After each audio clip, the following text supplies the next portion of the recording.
Greetings, travelers, and welcome back to Goldbound. Little sip of water, gotta stay hydrated, guys.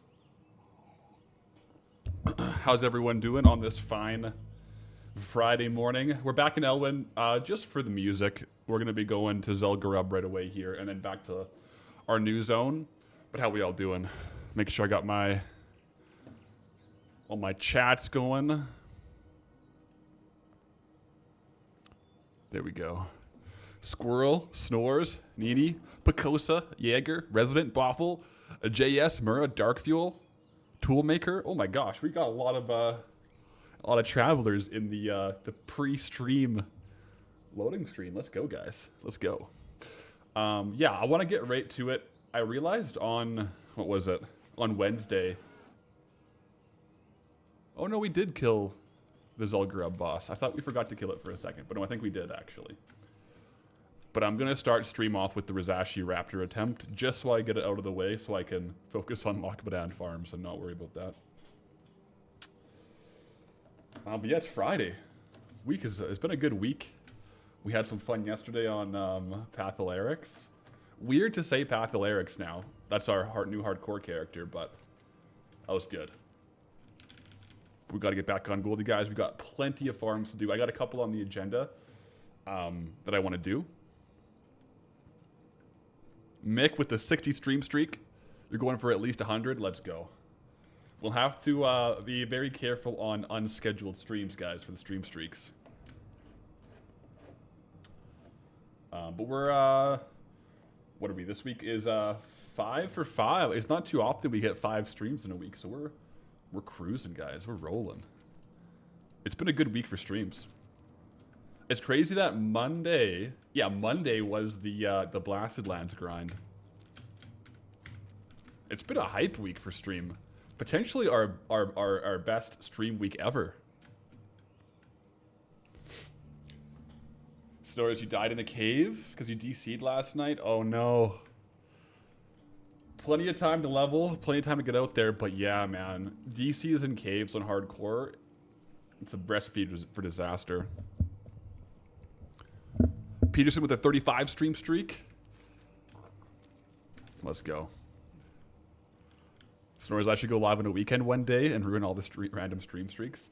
Well, we went live, what was it? I was a little worried when we did the evening stream. Was it last week? Yeah, I did, yeah.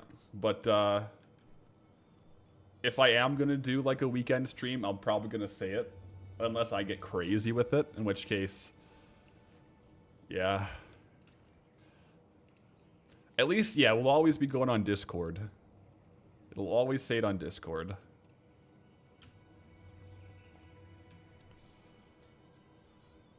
Angry Mexican guy, not first.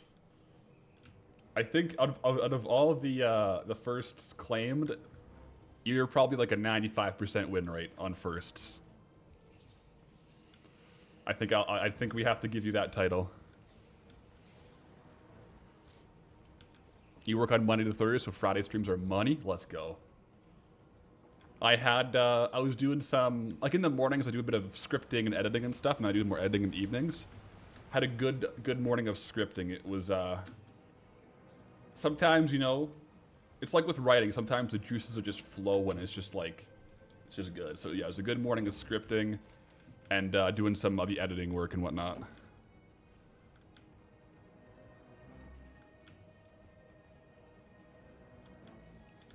Crazy first on the YouTube. Let's go.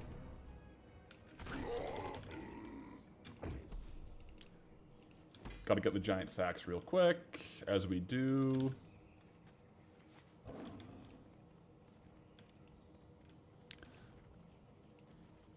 How's the four-legged posse doing today?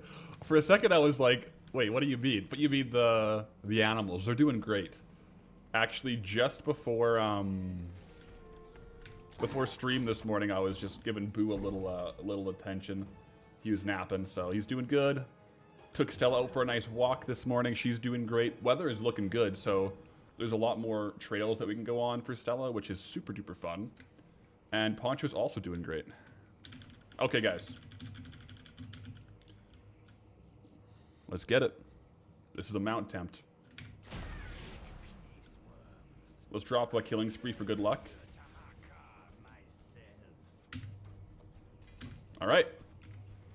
Well, that's it. We didn't get it from this run. Let me go. I mean, I may as well finish off the run with the Elementium bag. I don't have skinning right now, though, so I can't skin all the mobs, but I can get the Elementium bag, and that's pretty much it. I should have grabbed it before I went up here. It's a little more efficient if I grab it when I'm down there, but it's okay. We got plenty of time today. Started your race locked mage last night. Joined honor. Let's go. I'm pretty sure I'm going to join honor. I want to, probably on the next stream, I'll try to talk to some people, like, in Whisper that are in each of the guilds. Ideally, for, like, the video that I'm going to have on the main channel. Oh, wait, cam is a little high. One sec.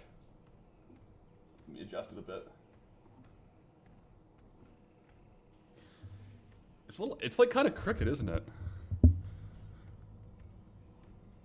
I don't know. Oh, wait. No, wait. You meant the actual camera. Oh my goodness, guys. Full-time streamer, by the way. There we go. Gotcha. We have the classic level of the cam on. There we go. There we go. But what was I saying? Oh yeah, I want to like talk to some people in each of the guilds. Just like talk to them about it, just to like kind of build a little bit of a narrative around the different guilds, you know? That way when I decide which one to go in the video, we can like have that as like an aspect. But I'll probably be going honor core. But we'll see.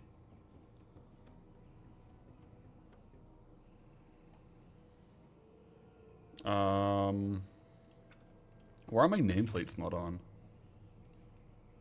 There we go.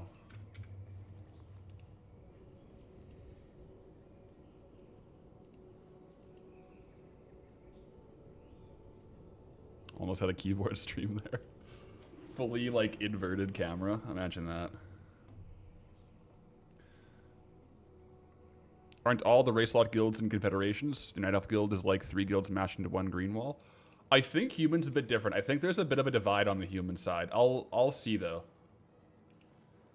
I think it does depend quite a bit on which faction you're a part of.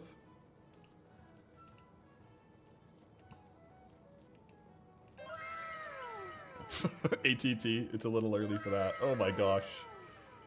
All right.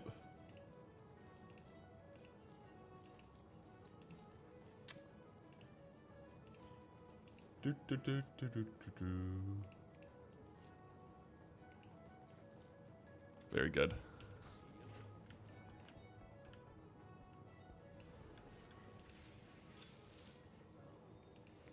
First 24 impressions of Honor Core.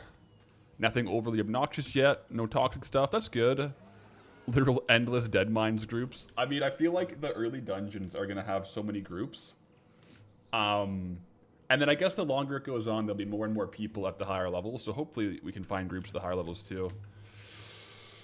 I think as long as they're cool, like as long as they're going to be forming raid groups down the road, I'm probably good with going there. We'll see. There could always be some weird, you know, guild v guild drama. We'll see. Greetings, traveler.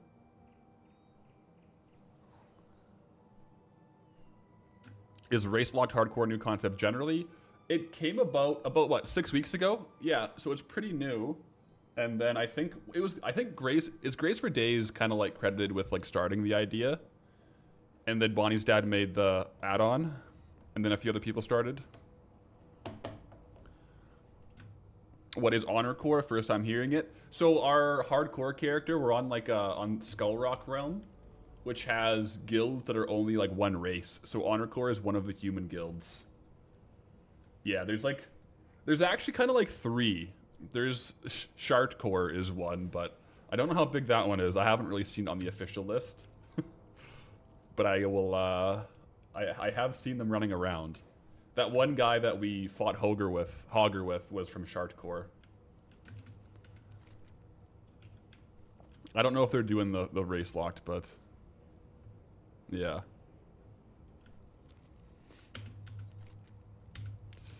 Yeah, Gnome Guild is going to be interesting to watch. 100%.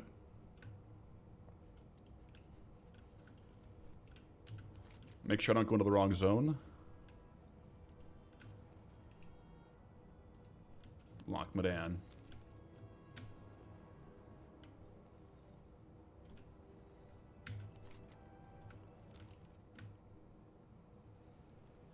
Yeah, no, gnomes are up for a bit of a logistical challenge. It'll be cool to see what they do.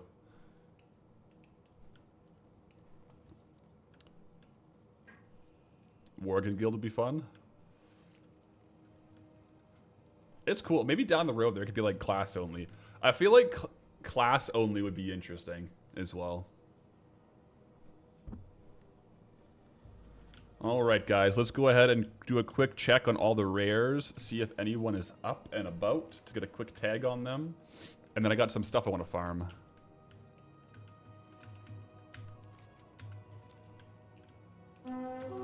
My gosh. Greetings, traveler. We get a lot of mid-tier kind of, or like low-tier transmog from these guys. A couple of them have some decent items that we can hit on and like get good value. Otherwise, I think it's a lot of vendor and disenchanting kind of trash, but I think they're just still worth tagging here.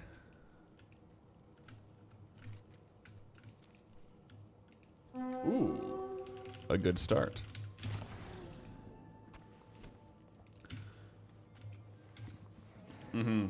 Yeah, class only, I feel like Paladin and Druid definitely have an advantage.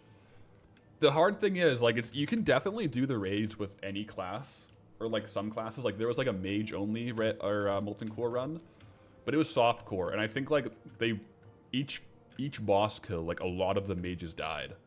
So doing on hardcore is like a whole different ball game, right? Because you don't really want half your... Oh, camera froze? Huh.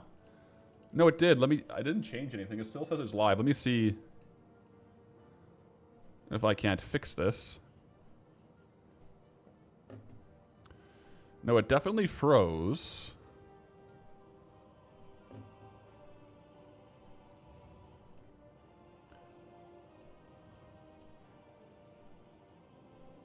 Let me see here. Properties.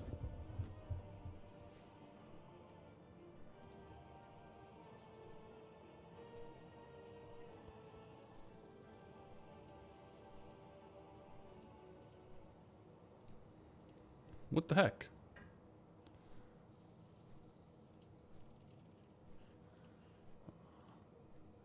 Oh, now it just fully disappeared. I can't find it again. Let me unplug it real quick.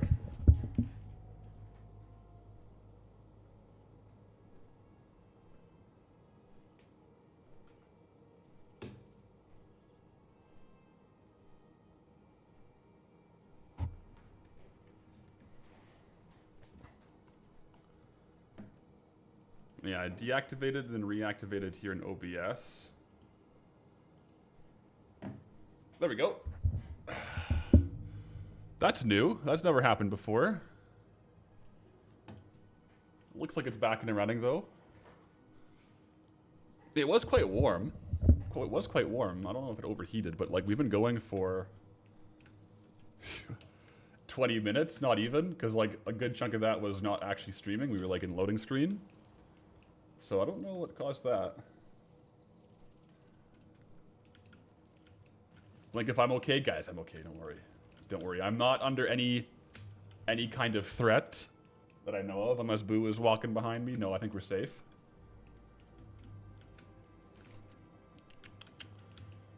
I haven't seen Lord Conrad yet. Lord Condar. No, I did see him actually once. But I haven't... I think it was off stream that I actually got the kill on him. I haven't seen Optimo yet. Optimo. What does he look like? Optimo.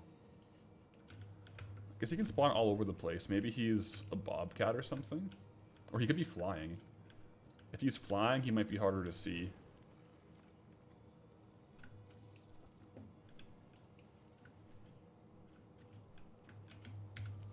Okay, next up, Ashtail. It's both good and bad, but we can do a lot of rare loops in Loch Modan because they respawn quite quickly.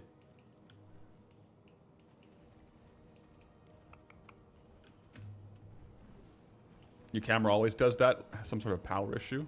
Haven't been able to figure it out. It's strange. Yeah, I just unplugged it and replugged it back in and it worked, so at least if it happens again, we know what to do about it. Hopefully it doesn't happen too often. We may as well kill these guys on the way through, too. What is the best farm we found so far in Loch Modan? Well, I would say we should probably classify them as transmog or trade goods.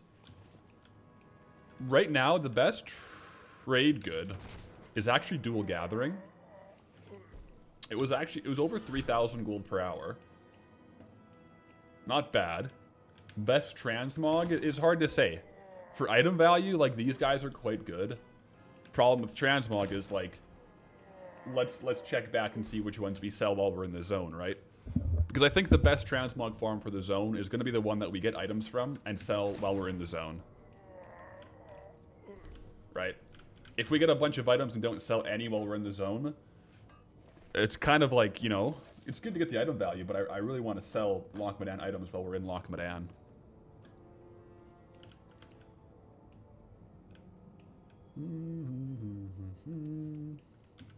But yeah, these ones are interesting. There's two mobs here that are interesting for Goldie in particular, specifically because they don't hyperspawn. For example, the Mogrash Dark Maulers, these guys here, they have some drops, but they aren't on a hyperspawn, so it puts us on a level playing field. Since we're not grouping up with like 5 people to hyperspawn them, we can get similar rates that everyone else can. Normally, we're a little bit hamstrung in those kind of farms.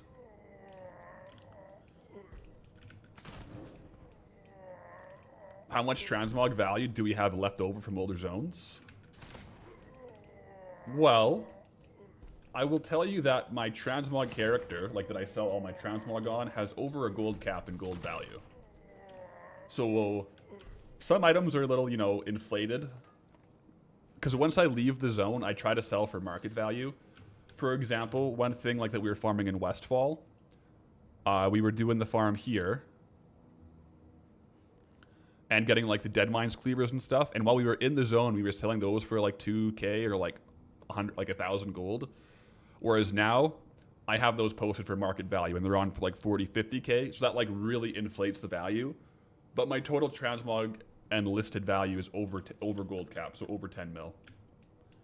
I won't say the exact number, but it's considerable. It's considerable on the transmog alt, so we have a bit of a supply there.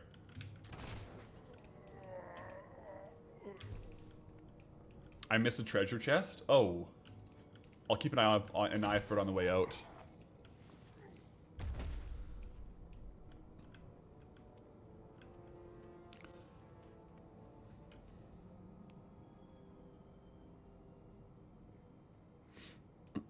You streamed a bit the other day, still fiddling with OBS. OBS is one of those things where it's like, I feel like OBS and a lot of editing softwares, they're good because they're so customizable, and once you learn it, it's really nice and you can do a lot of stuff with it, but there's definitely a learning curve to it, to setting things up. I feel like I've been learning slowly. I didn't put it on today, but I have this now. I didn't put that on today. I could have, but I forgot to do that. Sorry, guys. Look at that, though. That's pretty high pretty high tech stuff, guys.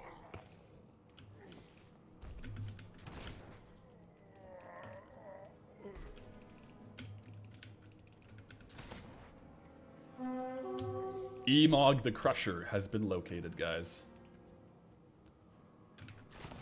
Got him. Target acquired.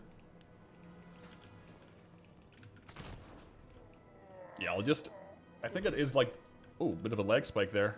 Not on stream though, just on the game. That's good.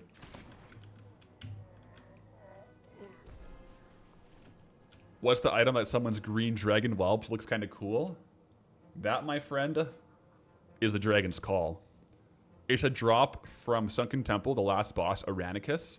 You can drop the Dragon's Call, which is a one-handed sword that kind of looks like a two-handed sword. And there's a chance on hit to call forth a Dragon Whelp. I've seen, I think 4 or 5 has been the most I've spawned at once. But since I'm dual wielding them, I get a pretty high proc rate on it. I quite like having things like that when I'm farming gold because I can just be running around and like little things change.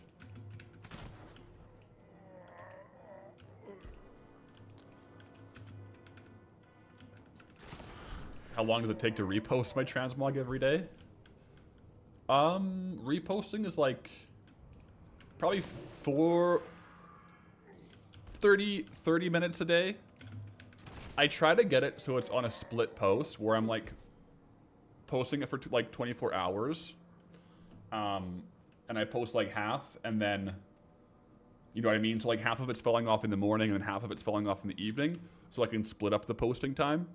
That way it's not like a big block, but I think it's probably like 15-20 minutes per like posting session, and I do 2 posts per day because I have it on a split post most of the time where I can kind of cycle it like that.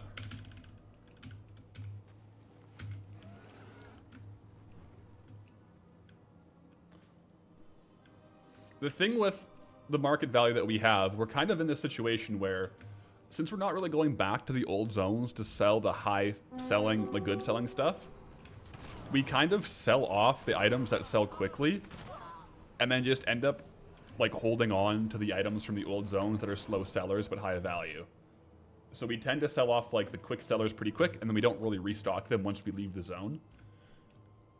And then we have the slow sellers. So that's why, you know, we have a big value, but a lot of it is kind of slow selling stuff just by virtue of how we're farming it. No spawn there. We're almost on the loop. Cub. That repost time isn't as bad as you thought. Yeah, once I get over like 1,000 auctions, I try to keep it between 1,000 and 2,000, and I'll trim down how many I'm posting. And I do that by increasing the minimum price that I'll actually list. So the more items I get, the higher my average list price is. So like a lot of these I won't list, whereas before I probably would have, just for the easy gold. I mean, maybe I should, to be honest. Just to get some quick cash. But then also with low price like this, yeah, you do have to take into account how much of an auction fee it is per post, how long it'll take to sell. So you don't want to get into a situation where you're negative both on time and posting value.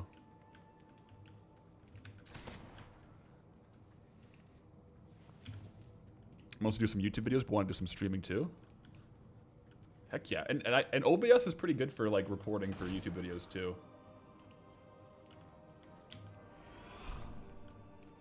That's what I mostly use. All right, there should be one more. Check on Sage Paw.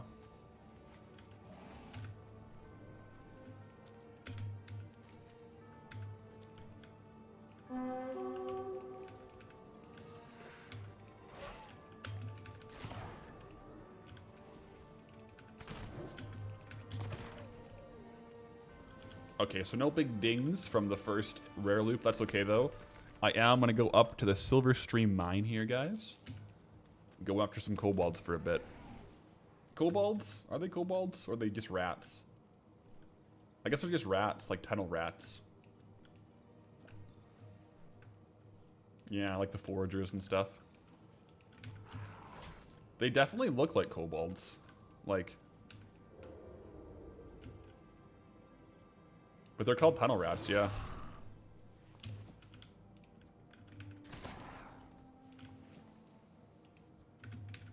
Either way, they're on our target list.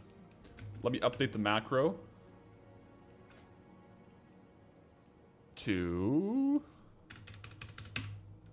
I guess, tunnel. Yeah, tunnel.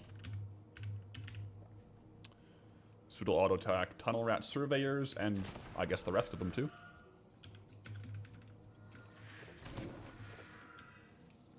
Is it worth disenchanting greens or maybe selling some as trade goods on Goldie? Yeah. I try to disenchant when I can, but like right now I have mining and herbalism. The good thing about a zone like this is mining and herbalism don't have to be a very high level to actually farm in this zone, so I could actually swap to enchanting a bit more freely. So that's actually probably a positive thing to do. Or even just, yeah, sell some of the cheap, fast-selling ones as kind of like a trade good.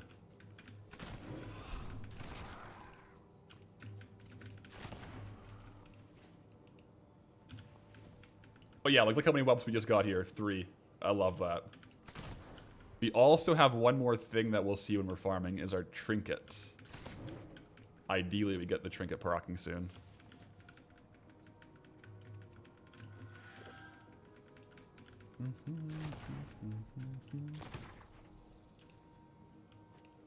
Into the cave we go.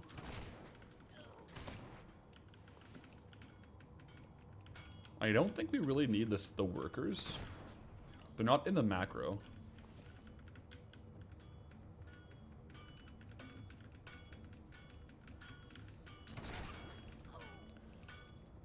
So they, wait, do they have the trogs like enslaved? Are they those enchanted pickaxes? Jeez. Yeah, what's going on with that? I never noticed that before.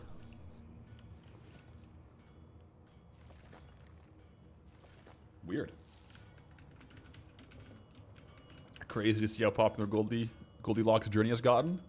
It's been wild.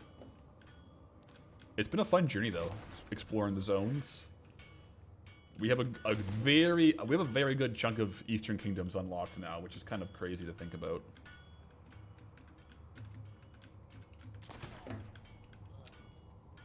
The hierarchy of cave folk, exactly, I guess. I guess these kobolds are deciding, you know what, we're not gonna mine anymore, we're gonna retain some individuals to mine for us.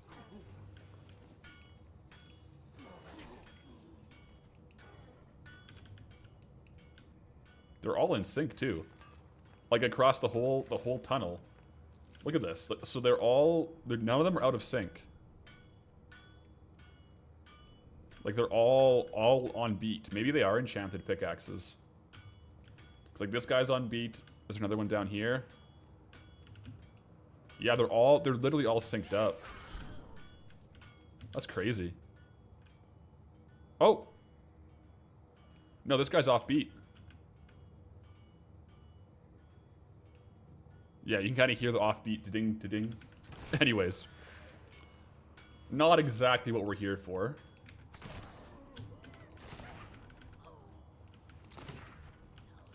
These guys can drop some transmog, though. What is that? Savory snow plum? Restores 4% of your maximum health every second over 20 seconds. Okay. May as well give a little pickpocket on them. See what they got.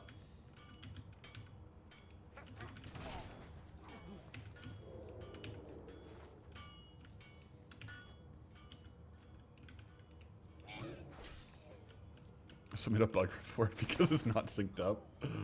I should. These 3 for sure are. These 4.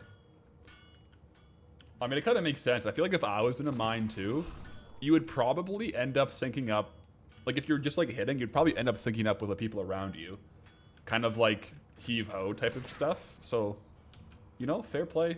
Fair play to the trogs.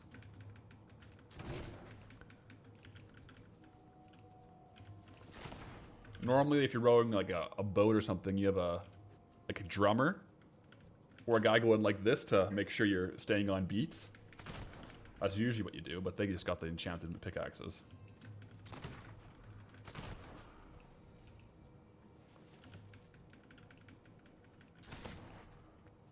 So yeah, we got one of the drops off these guys just like kind of really quickly, randomly on Wednesday. The tunnel rat belt, right?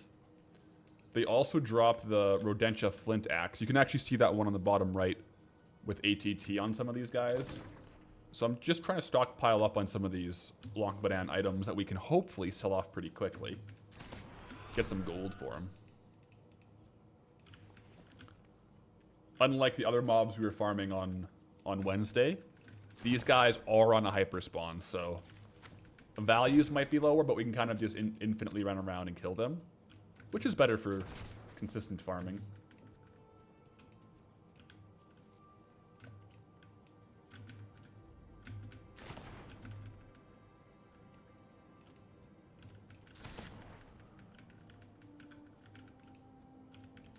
It's kind of weird being back here, though. We were just here, well, we were in Loch Modan, obviously, on Goldie, but on our hardcore character, we were ended off in Loch Modan last night, too. Or yesterday, too. So, a little bit of full circle. Current content in Loch Modan and hardcore Loch Modan. Interesting to see the differences. Right here, they kind of look the same, hey? Like, there's no real changes here. It's all due to the dam breaking from Deathwing.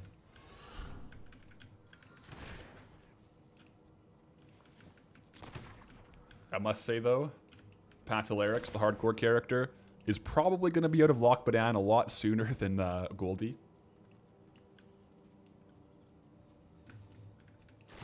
You know how it goes.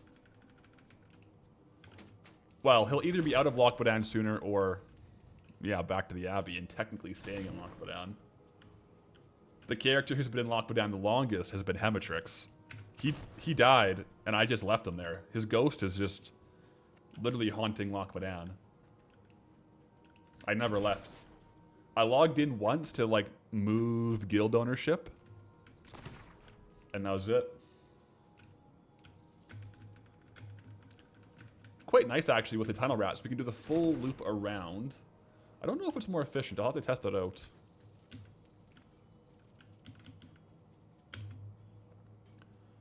Rumor has it, if you listen closely, you can hear a dwarven voice counting 97, 98, 99. Never 100, though. Come to think of it, I think we actually died on, like, kill 4 of the Loch Crocs. Hindsight, those Crocs were a little bit too strong for under-geared, under-leveled hunter. Boom! Get in. Rodentia Flint Axe, guys. This is one of the ones we were going for. Sale average is quite low, but market value is high. Not too much data on this, but this is definitely one of the drops. So you can see here, the Rodentia Flint Axe was added back in the game in 10.17. Bing, bang, boom. And it does share with 2 other items, the Quillbore Tomahawk. I'm assuming that's probably like over in the Barrens. And the Stone Splinter Axe, which I think might be down here. Or we might have even gotten the Stone Splinter Axe elsewhere. Yeah. Yeah, that's good. I'll probably try to get a couple of them, sell them off. There's a few more items on their loot tables as well, so definitely want to get some kills. Nice, nice. Yeah. That's exactly what we want to see. Couple more of those and we're laughing.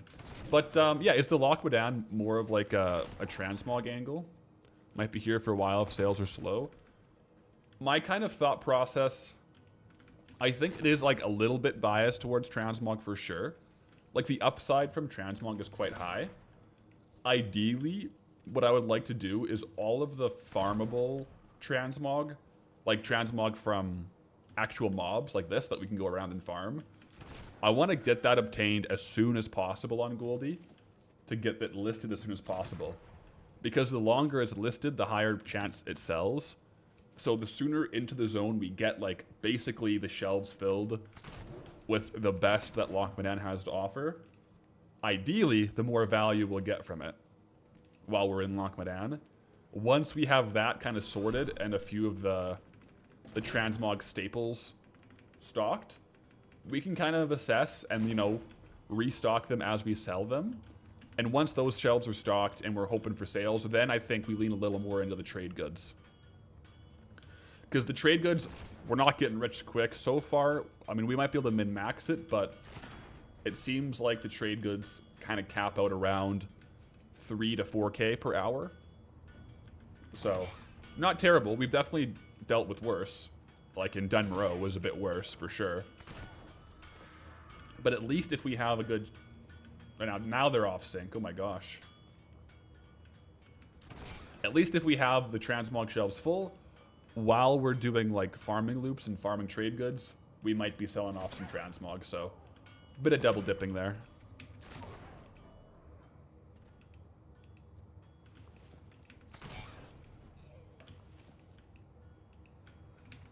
Is Swift Thistle still a good farm in Loch Modan for swiftness potion mats? Yo, Toblin, appreciate the tier 1. Is Swift Thistle still a good farm? I have a couple actually in my bag. It's about 3 gold each. So this was from an hour of loops. We got about 17. So it's not super valuable. But actually, like right now with the current price, it might be worth more milled. But yeah, it could be good for Swift Thistle, like for Swiftness Potion mats. I think the value is a little stronger in Classic and whatnot. So, like I know in Classic, Swift Thistle's considerably more valuable than a lot of the other herbs, right? With the Swiftness Potions, but here it's kind of tough to get and not super valuable in retail. We mostly got, I guess Silverleaf is the most abundant one. But I am trying to hold on to these herbs because honestly, the herbs are so cheap. I want to save up and do a bit of a milling. Like mill it down probably for pigments to sell the pigments for a bit more gold. That's probably the best bet here. Mage Royal is quite valuable though. If we look at Mage Royal, it's oh, it was more expensive the other day actually. But it's about 5 gold each. The good thing is there's like a ton of stuff. A ton of stuff.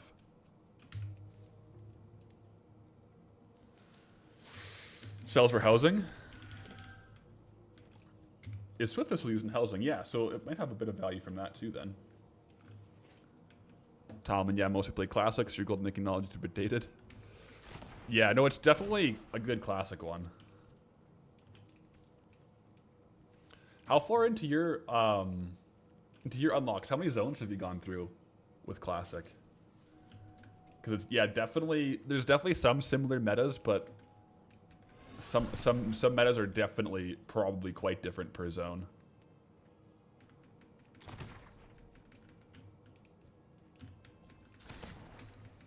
Spinning for Zone 8 on Saturday.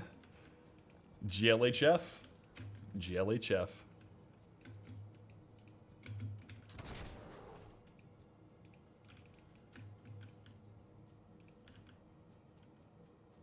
Okay, am I tripping? Or is this just absolutely not the same shade as the Loch Modan bearskin rug? Okay, like look at the Loch Modan bear. Now let's go to the auction house. Hold up a second.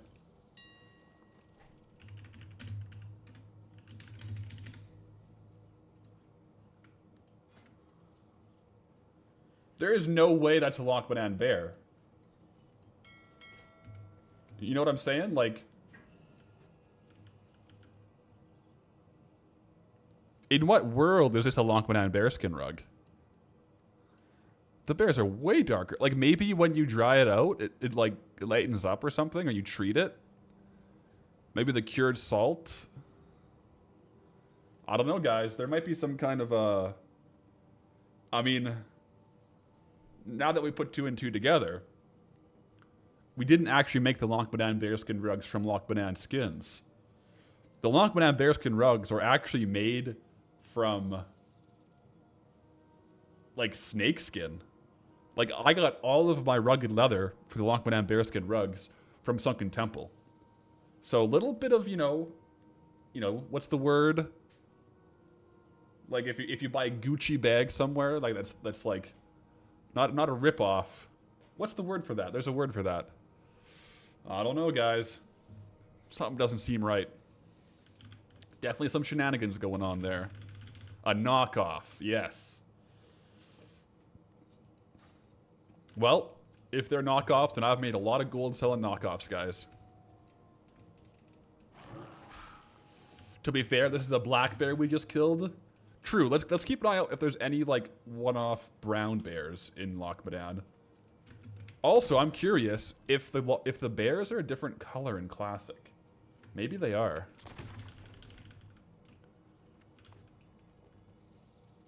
I think they're pretty black and classic, though. The model is definitely modernized. Like, this is definitely like a retail WoW bear model. So I'm pretty sure they've changed that. I don't know if they changed the color, though. But yeah, I think we may be guilty of counterfeiting rugs. To be fair, that's probably the least of our worries, since literally everything else we collect is like the proceeds of like murder. Like right now, we're just killing tunnel rats over and over. But you know, so counterfeiting might be a little bit less of a crime than the thousands and thousands and thousands of kills we have on this character. But it makes you think. Yikes. That's interesting. Yeah, definitely don't want to die around here. I'll keep my eye out for any brown bears over in Loch Modan, but I haven't seen one yet. That mouth. 4 vines. Appreciate the prime, and that mouth on the tent. Yeah, that's pretty crazy. I do wish that the stats page was more accurate. Like, I would love to know exactly how many of each thing Goldie has done. It's just not accurate, the stats page, unfortunately. We have our own stats trackers for it. The Loch Modan timer is pretty accurate now. Oh, sorry, bro. Are you a leveling character?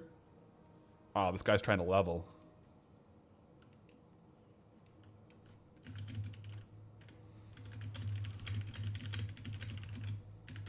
That looks more like a Loch Modan bearskin rug than the bears here.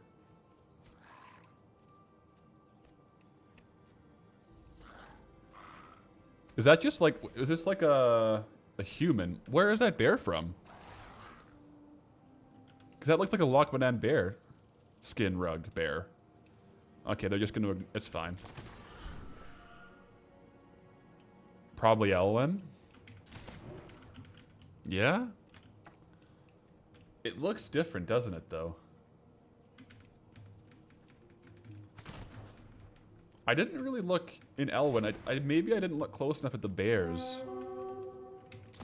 Rare spawn? Yeah, I guess maybe the Elwyn bears have the updated model as well. I haven't really looked too closely at those.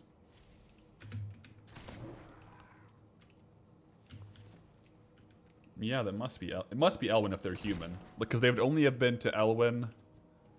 I guess it technically could be Dunmoreau, but if they're leveling in Loch Modan, it was probably an Elwyn bear. Thistle bear from Darkshore, possibly.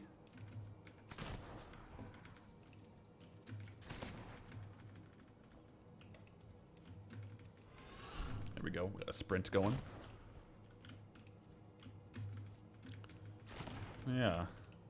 I don't know, guys. Now my head's on a swivel for all the different bear models. I'm trying to locate, like, what the Loch Modan bearskin rug actually is. There might be some... Oh, no. There might be some Hematrix in those carpets. And the carpets over there by the kobolds, there might be. Like, we died close enough to it. Oh, old Hematrix. He died too young. All my hardcore characters have. Not all of them.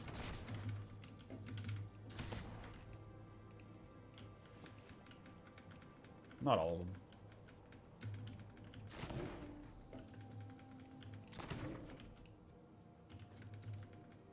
How many different archetypes? Are there just certain? No, there's surveyors and geomancers. I'm looking at how many kills I've gotten on these guys. There's foragers. Yeah, there's a few different types of archetypes here. So, of the tunnel rats.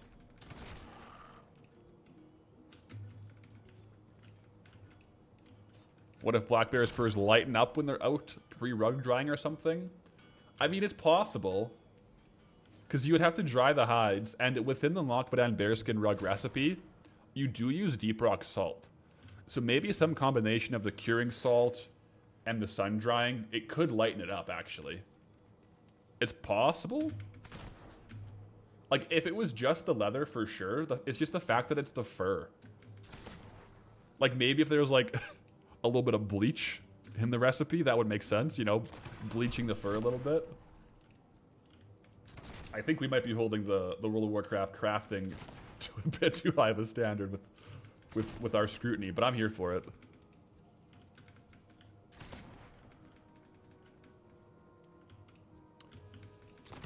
If we assume Gold is a respectable manufacturer, that's the answer. True. The problem is, we know for a fact he's not a respectable manufacturer, because we've made over 30 Loch Modan bearskin rugs before we stepped foot in Loch Modan. And we didn't buy on the auction house. So that just means we're a very good craftsmen, and we can really sell the bearskin rugs as if they were true designer Loch Modan bearskin rugs.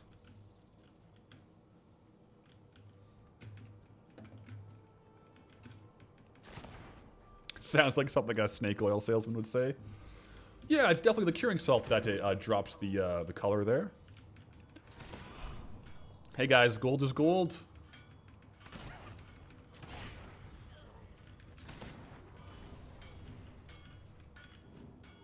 To be honest, the fact that we can make a bearskin rug out of snakeskin is pretty impressive.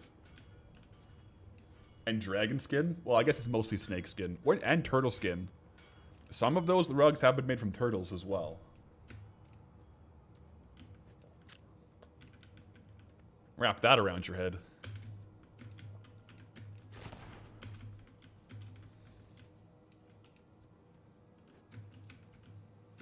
Fur doesn't change color unless you use chemicals. Would salt count as a chemical? I guess salt isn't a chemical, is it? Or is it? It's sodium. Sodium's a chemical.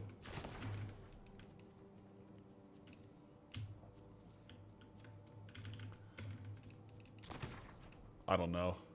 I think might be a little bit of cope. It's okay though. Sodium chloride. Yeah, the recipe calls for deep rock salt, which deep rock salt is, what is it? It's salt combined with something.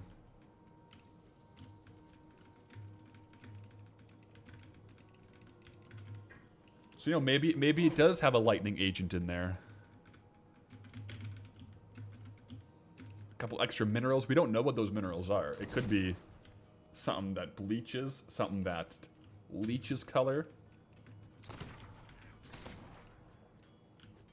All I'll say is any Loch Modan bearskin rugs sold from Goldie, no refunds. All sales are final. And as far as we're concerned, it's the same item ID. So there we go. I mean, to be fair, if we look at my profession, I am an outlaw rogue. So it kind of makes sense an outlaw rogue might be bootlegging some rugs. You know what? Now that the more that I think about it, it makes a lot of sense.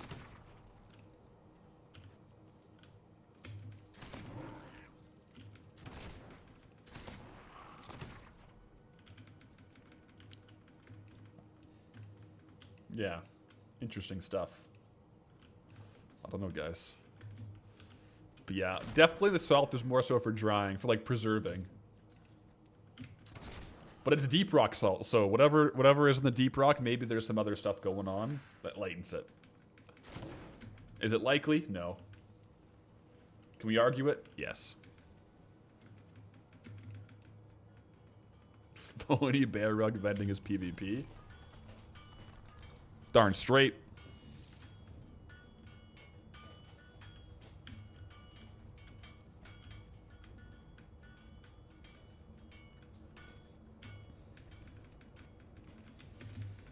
As long as we can create a case of reasonable doubt, Goldie LLC is safe. Exactly. And to be fair, this would be a civil action, so we just need balance of probabilities, which I think... Oh, we're golden. We're golden. Goldie. Now, we'll have to call up an Azerothian lawyer. Where would we even find one? Probably Dalaran. Dalaran would probably have some kind of legal counsel. No, Stormwind would for sure have some kind of council.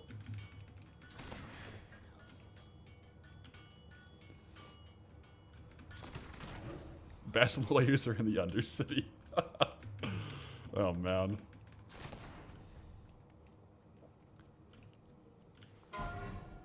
Whoa! Another rat cloth belt, guys. Those actually have a very good sale price. Look at that. I think we have one. Yeah, we got one yet on Wednesday, but a couple of those selling. Can get us a lot of progress. 11K sale averages is super good. Yeah, I didn't realize that last time. That's really good. That's like an insanely good item. We don't have an average daily sold though, which is a little bit concerning. Let me look that up on tradeskillmaster.com real quick to see if I can get some more info for this. Because not having an average sale price is kind of weird. Rat cloth belt.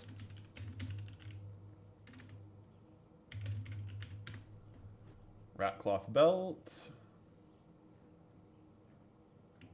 There's not very many. Wow, it has a like a 0.012% sale rate, like a pretty good sale rate actually. That's a really good really good item. It's a fully unique appearance, so that probably increases the value, or it does for sure. CK, you are a lawyer, but not board certified in Azerothian law. I don't know if anyone is. But yeah, definitely gnomes would be good lawyers. I don't know who else.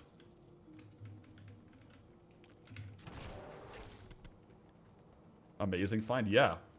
And we have 2 of them, so if we can get like a couple sold near that 10K mark, technically speaking, that puts the gold per hour really, really high. Lawyers in the Stormwind division of SI7. Is it S17 or SI7? I never really knew that.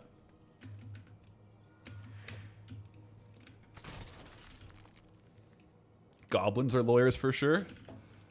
I feel like there might be some, but I feel like goblins are more so like investors, like investment bankers and accountants. You know?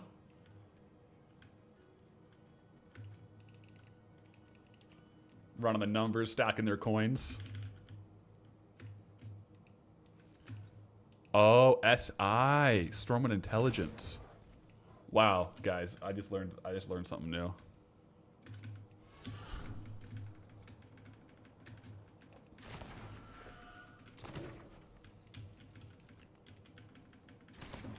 Well, technically we got both the drops from here. We got the belt and we got the axe, but a second of each would be nice.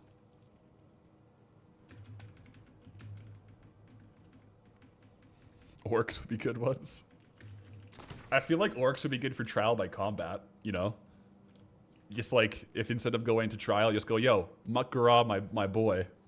Orc or Tauren would be perfect.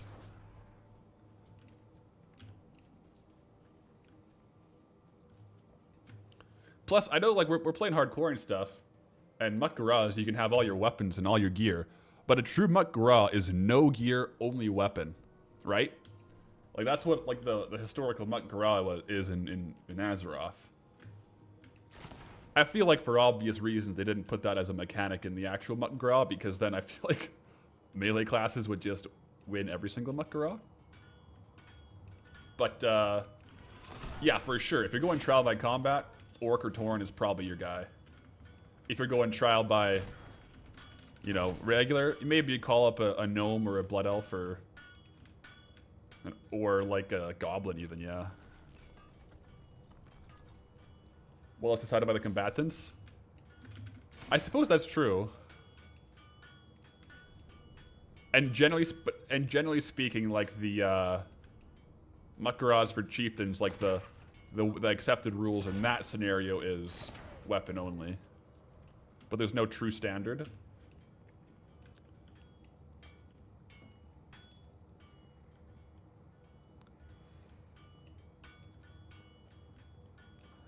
I think Alpha Pretzel might be a gnome lawyer. Got the facts. I respect it. That's true.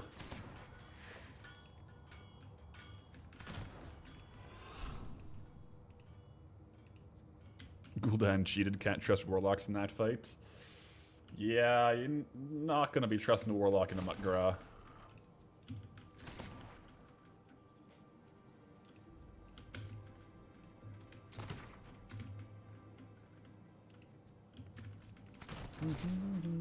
Yep, me kill. Other way around.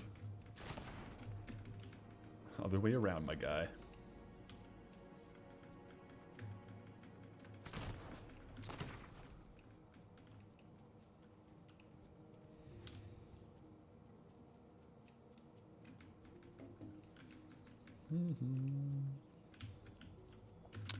Honestly, you take an earthen for trial by combat. They're made of rock. I mean, true. Unless they're fighting a miner, you think they'd win. So they're countered by Dark Iron Dwarves. Earthen is like is meta unless they pick Dark Iron to counter.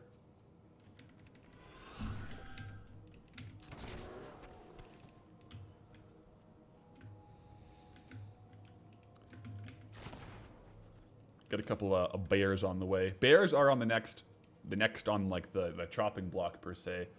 The bears here in Loch Modan have a lot of like actually crazy items. Well, 2 crazy items. It actually shows up on the tooltip. It's the Bashing Pauldrons and the Orcish Cleaver. So we'll definitely try to get those eventually. And while we're going around this side, it's definitely worth killing a couple black bears, but we'll have to specifically target them in a bit. Because it's definitely worth it. Those are some pretty big items.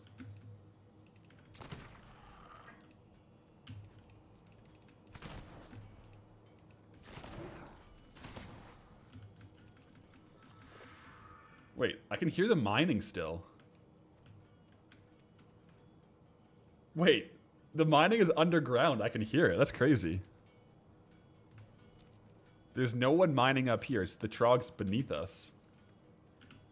Never noticed that before.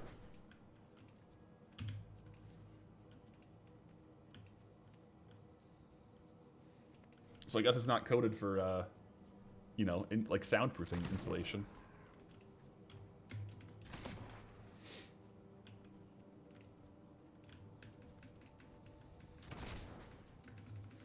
So now that I'm in the lock, a zone that does not strike you as a good gold value. Are there zones left in Classic that are easy to get large amount of gold fast? Definitely. Yeah, so lock, I feel like lock is definitely, as far as raw gold, it's on the lower end, but it's not without its options for sure. But definitely zones like any of the higher level zones that have access to mithril or thorium, you're going to have a pretty good time.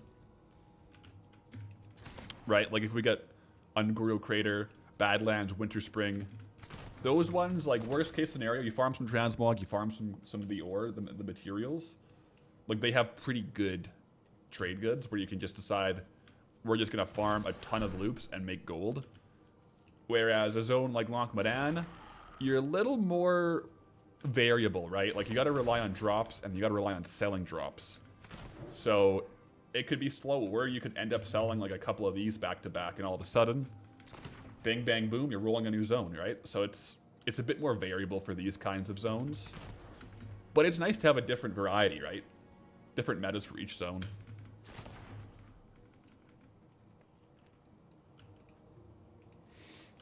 Yeah, like Ungora mining was 7k for you. And that was when Arcane Crystals were 300 gold each. They've gone up in price since then, so it's probably even better.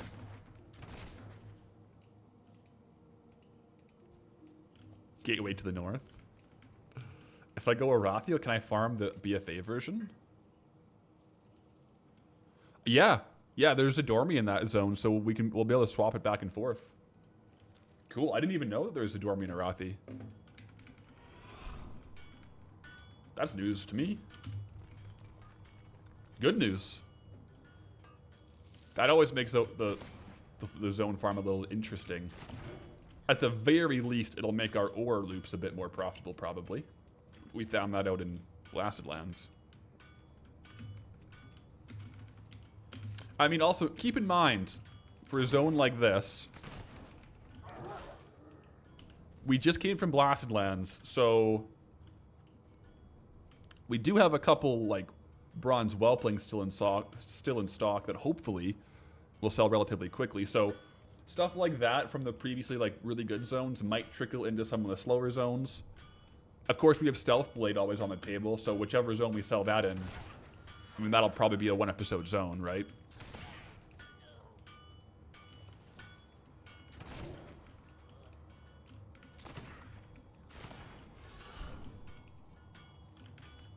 Yeah, so we'll just see. It's interesting. There's a lot of different ways it can go with each zone. Moonglade. Yeah, yeah. We'll sell Stealth Blade and Moonglade. Don't you worry.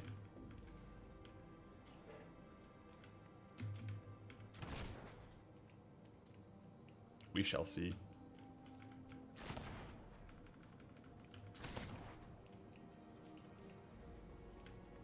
Just opened a chest in Duratar and got a 40k green unique appearance? What? Some of those low-level chests can be crazy.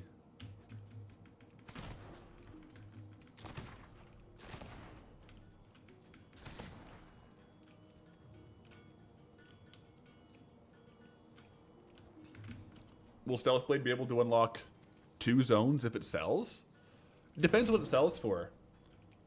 Right lately, like the kind of undercut prices have been between like 200 and like 300k.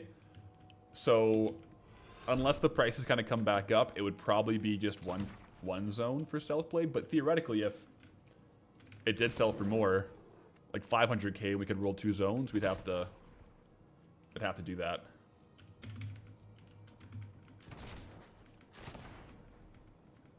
And then each zone we get, like, I would try to do kind of like 1 week in that new zone, kind of checking out the farms, exploring it, seeing what it has to offer. You know how it goes. So even if we rolled 2 zones, it'd probably be like back-to-back, like dedicated videos for each of those rolled zones. And then hopefully we have some gold from them for maybe another zone spin.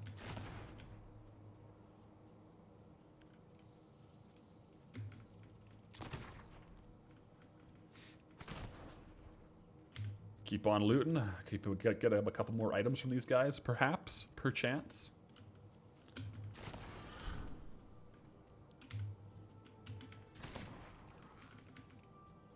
What's the most valuable transmog we've sold so far? That would be from Redridge. The Black Venom Blade from Rogue the Silent. I can't remember the exact price, but I think it sold for like 117k, maybe 120k. So it's a big ticket item for sure. The most valuable item we've gotten, though, is Stealth Blade, which is currently unsold.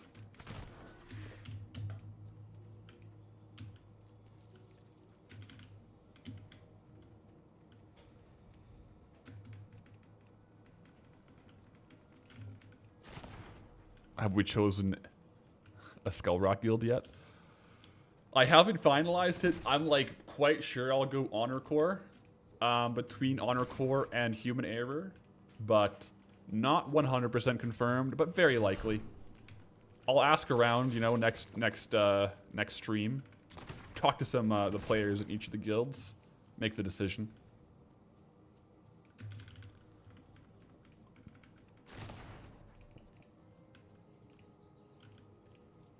I wish there was like a guild website for all these hardcore or all these hardcore factioned guilds with like their like a mission statement and like their morals. You know what I mean?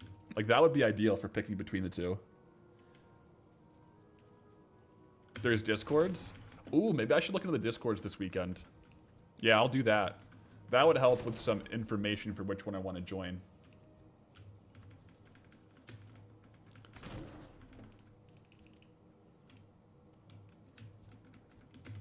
Yeah, that's a good call, actually.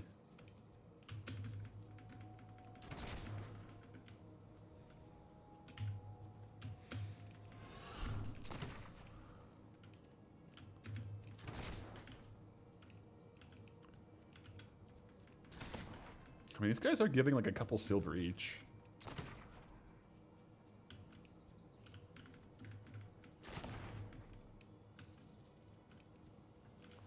Boom!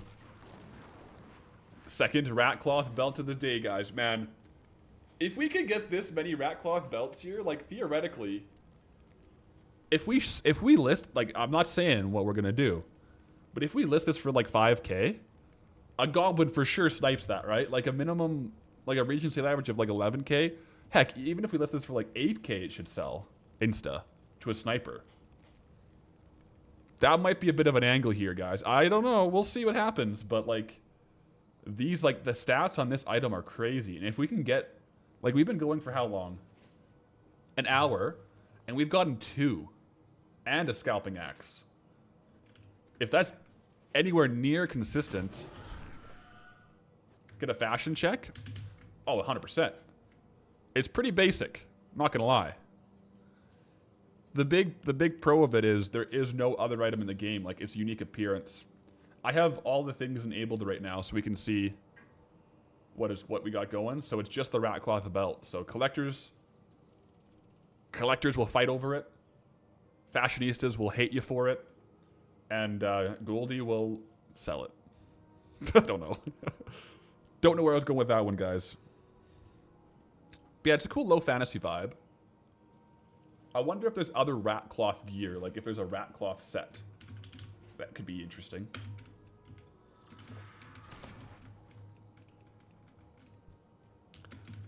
I'll go for a couple more kills here, then maybe we should spread our focus on some of the other mobs in the zone. Actually, we've been farming this for a while. I should do a quick loop of all the rares. These rares respawn really fast, guys. So rare loop time. The Loch Modan rare roundup. The Loch Modan rare. The Loch Modan. What is a good thing with alliteration for Loch Modan rares? Loch Modan loot lottery. The Loch. Man, that's not bad. The Loch Modan loot lockout. The Loch Modan loot loop. Yeah, there we go.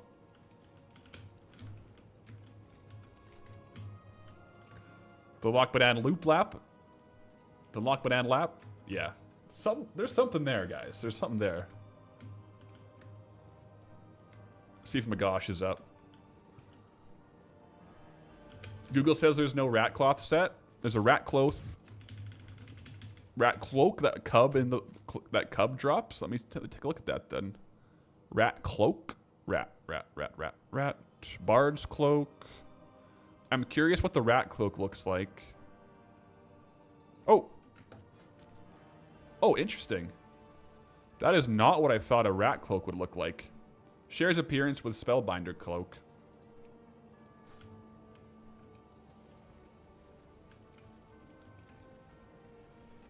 This is hilarious, though. We were literally just right here on our hardcore character killing these guys. Small world.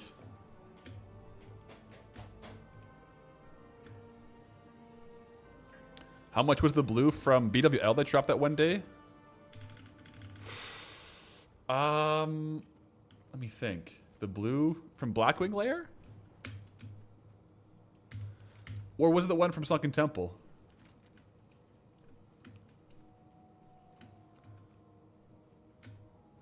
I can't remember the blue from Blackwing Lair. It might have been Blackwing Descent. Can't remember.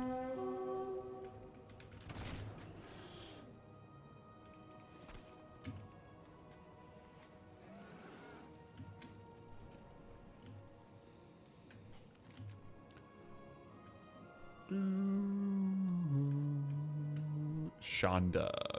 Shonda is in the cave real quick. Not home. Might have been BWD. Yeah. I can't remember the name of it. Oh. You know, Optimal might be in this cave. It must be. I haven't actually gone in this cave on Goldie yet. Battle chicken? Engineering materials? Hold up.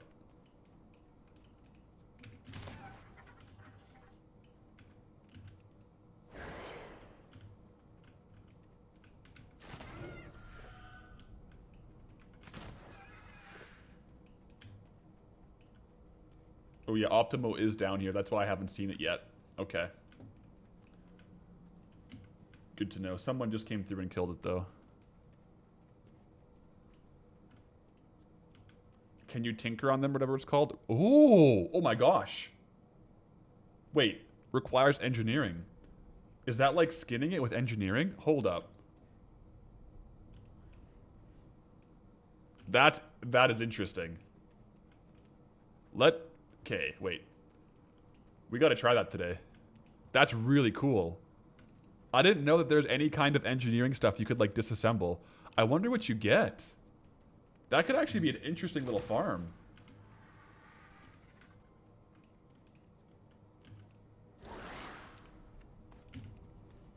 It has greens on the table. Let me pull it up on Wowhead. Proto Strider. Proto Strider. I did not know about this.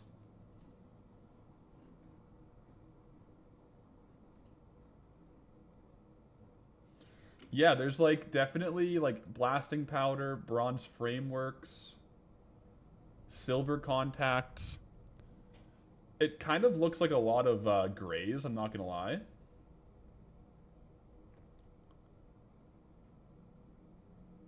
But how much does silver contact sell for? I think it's worth trying. For sure. Yeah, silver contact's 10 gold, so if we get a couple of those... It's only a 4% drop rate, but maybe the other ones in there have different drops as well. So yeah, we can definitely test that out in a second here. 100%. I'll have to drop something for Eng. Does it require an engineering level, or can you do it at 1? That's a good question.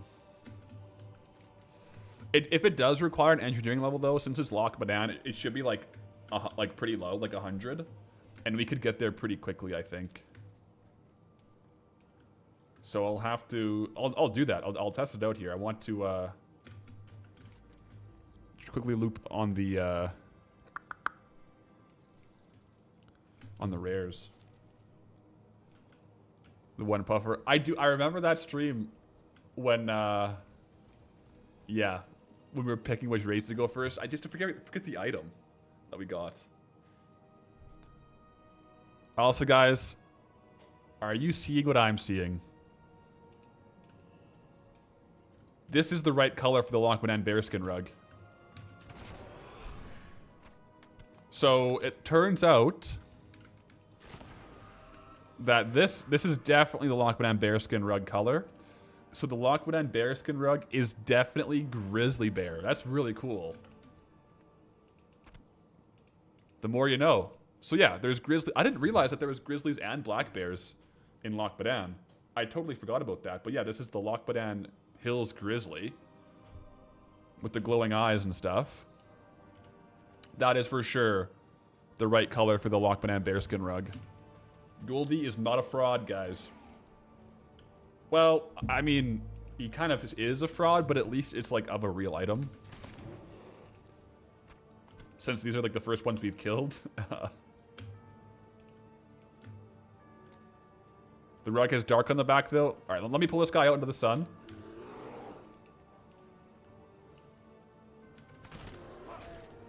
You know what? The rug does have a little dark there. Let me just look at the rug. We'll compare and contrast real quick. Go see her about with this 65 stream streak. Greetings, traveler. Let's go. Loch Modan. It does have some darkness on the back that we don't see here, but that's, you know, that's probably due to some curing defects or something. Yep. You know, different grizzlies might have a little different coloring, so that's, I think that's within the realm of possibility. I wash my hands of this. Perfect.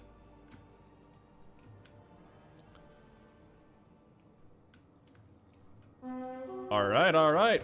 The rare loop is raring.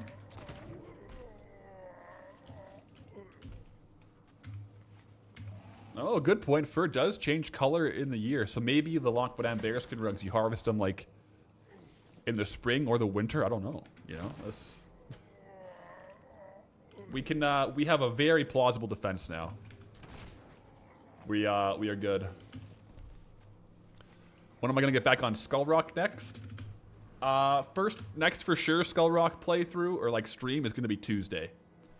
I'm gonna be doing like kind of Goldbound schedules Monday, Wednesday, Friday, just so we can have like some predictability, and then Flex, which AKA right now is gonna be hardcore, is Tuesday, Thursdays. That's my plan. Yeah. To be fair though, I'm kind of itching to play, so you know, we'll see what happens.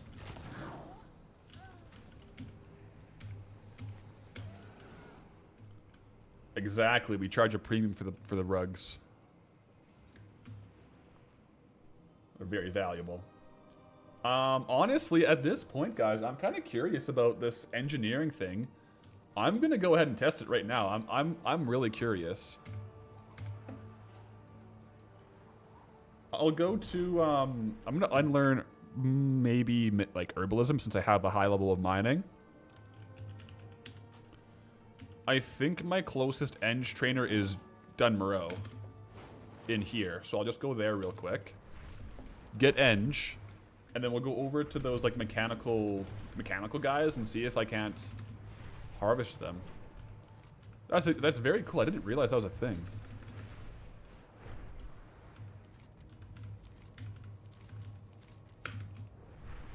Let's get that. Get the test going. It's just outside of Karanos, just to the left there. Yeah, I agree. You just got the Westfall. Safe travels out there. Watch out for the those level 15 gore tusks. They slap. Is Hogger down? Got the leggings from Hogger. Wait, no, you're playing. What class did you roll? You probably go with a different item.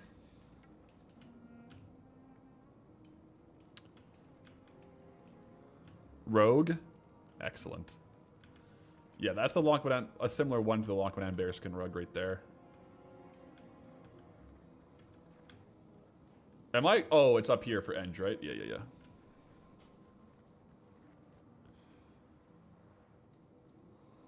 There we go.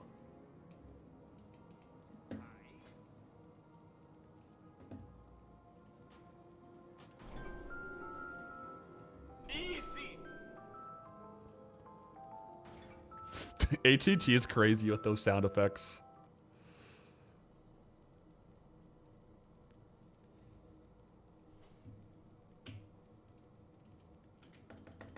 Okay.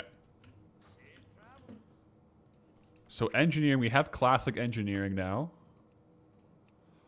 If we have to level up, we have a lot of stuff in stock. Honestly, maybe I should just craft some of these real quick to get some base levels.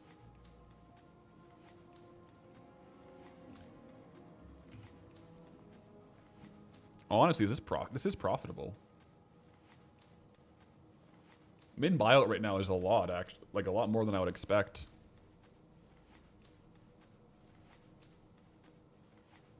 The painting is making you laugh. Oh my goodness. I did not see that. That's crazy. Can I get one of those for my house? What? I have never noticed that painting. That is a little bit unhinged. Do you think that's Bronk?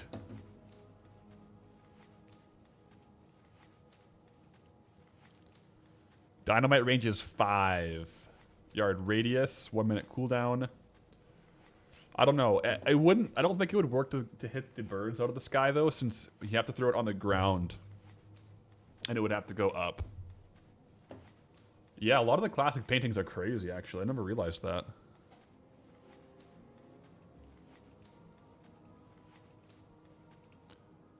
I'm just gonna get some easy levels here so that when we go to the cave, we for sure can get the We for sure have the engineering skill to actually deconstruct those mechanical things.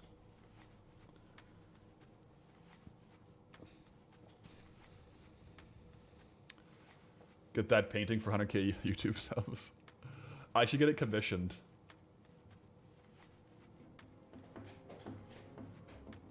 I wonder what a good paint... Like, well, if I could have one WoW painting commissioned, which one would it be? I'd have to look around the paintings in the game to kind of decide.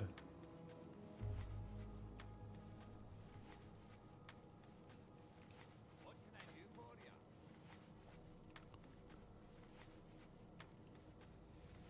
That's pretty good. That's pretty good. Watch your back. Handful of copper bolts. Still selling for a negative profit, unfortunately. We have made a lot of those in the past. I'll do a couple just to level it up. We need an anvil and a blacksmith hammer, though.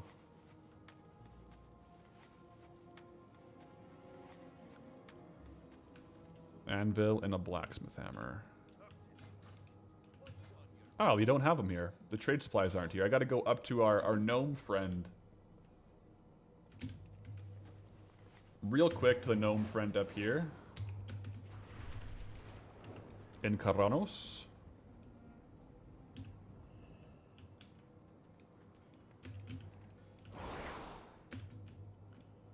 Yeah, Wembil.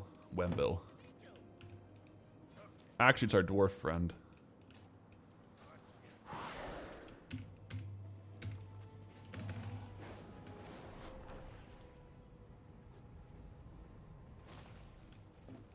Okay, now we can go back in.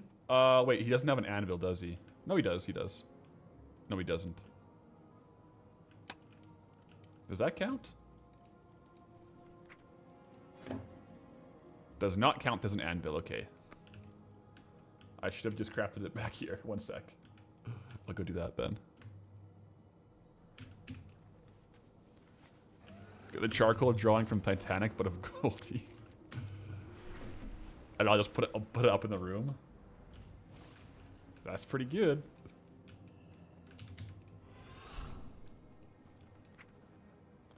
I wish it showed classic, not kata. It's kind of annoying to show the level of kata, in my opinion. I want to see classic. So yeah, I'm not really making these for a profit right now. I just want to get my eng up a little bit. Then we can go test that farm.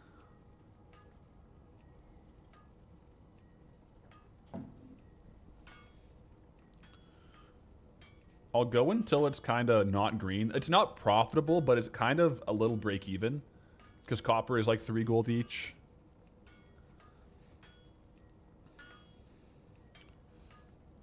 I can make some of these too, actually. The rough copper bombs.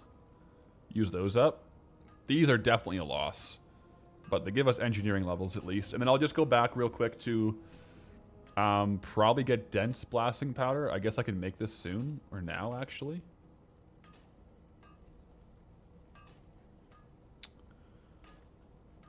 I'll just get rid of all the copper bombs while they're leveling up.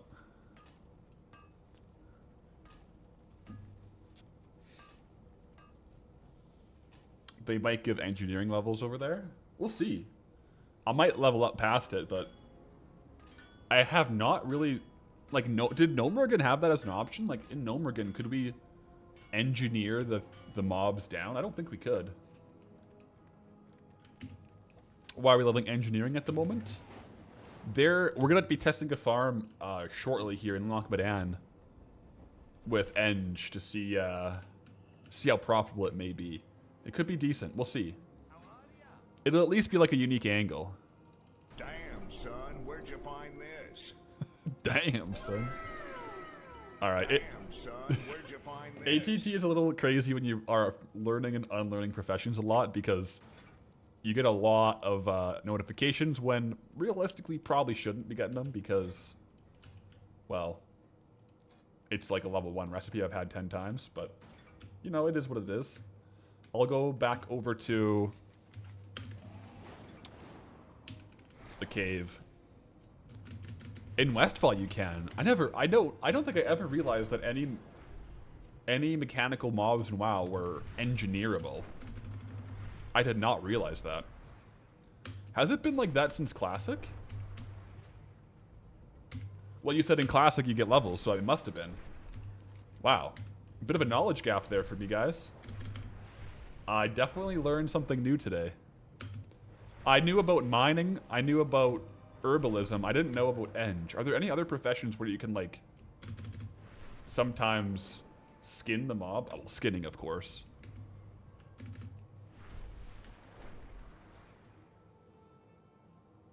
Herb, yeah. Herb, mine, eng, skin. Okay. Well, this is the one I've never done. This is crazy. No idea how valuable it might be. Oh. I just destroyed trash by accident. Hopefully I didn't have any like super valuable trash. That would be not ideal, I'm not gonna lie. Probably shouldn't have that button on my thing. So yeah, this is why we have engineering all of a sudden. Alright, now we can mine it. Requires arc light spanner. Please tell me I can make that right now. Okay, I just need a couple copper bars. Let's go make a couple copper bars, guys. Do I have copper in my bags? I have enough copper in my bags, and there's an anvil in Thesselmar. Makes sense. To deconstruct the engineering guys, you probably need like a wrench. That for sure checks out.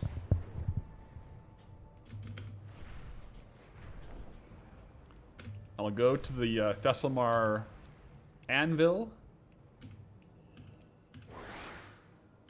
Right here, little workstation, perfect. And we will smelt. I just need 5, technically.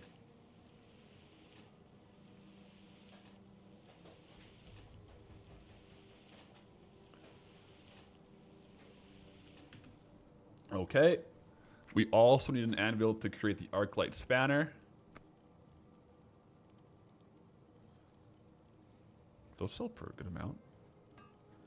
I think I tried to sell a couple back in the day. I never got one. Or never sold one.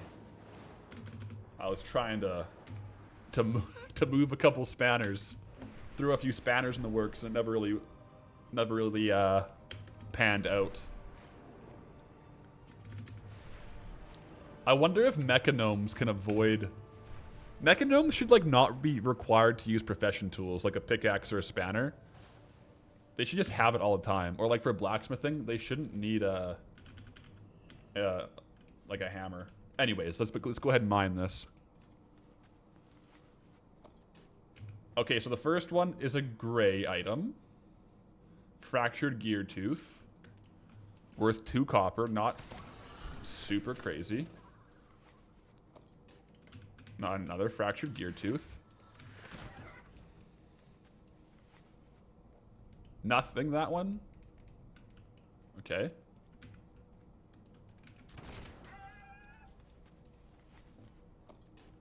Okay, a lot of grays. Okay, so sometimes they just drop nothing as well.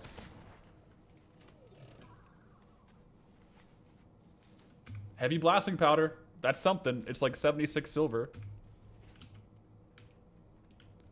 It's already the case for mechanomes. What? Okay, so that I like that a lot actually. You function as your personal blacksmithing anvil, cooking fire, and mining forge. In addition, your limbs include every profession tool. Okay. I didn't realize mechanomes had that. That's pretty darn good. 10 gold per hour farm. I mean, right now, yes. It's not looking too good, is it? Let's get a little faster on this and see if we can't get some stuff. There are some decent things on the tables, like trade goods, for sure. I think when I was looking at Wowhead, there's a 4% drop of a silver contact, which is like a green trade good. And flasks of oil are okay. You know, it's not bad. I didn't look at their actual drop table, because if they have loot on top of the mining, or on top of the engineering deconstruction, I don't really know what you would call it.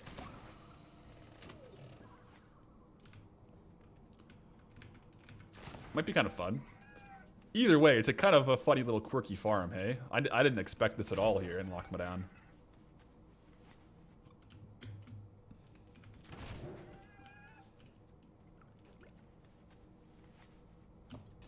Yeah, a lot of fractured gear tooths.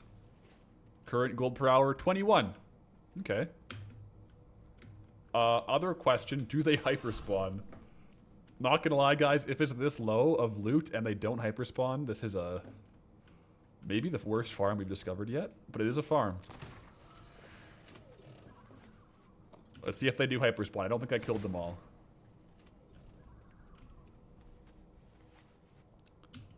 There is a rare in here, Optimo as well, that can spawn.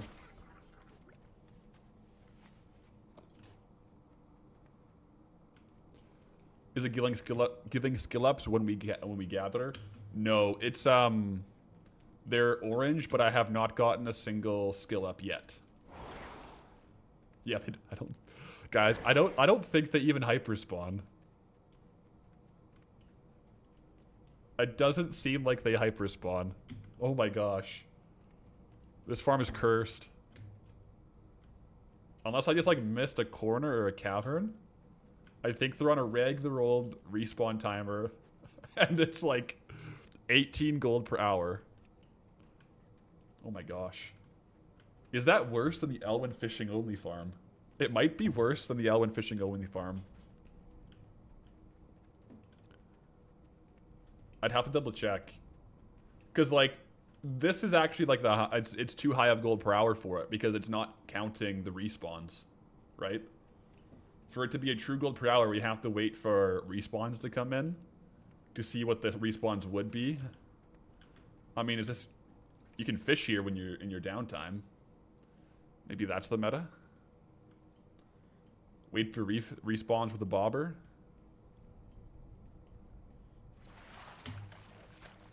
Oh yeah, some raw bristlefish catfish.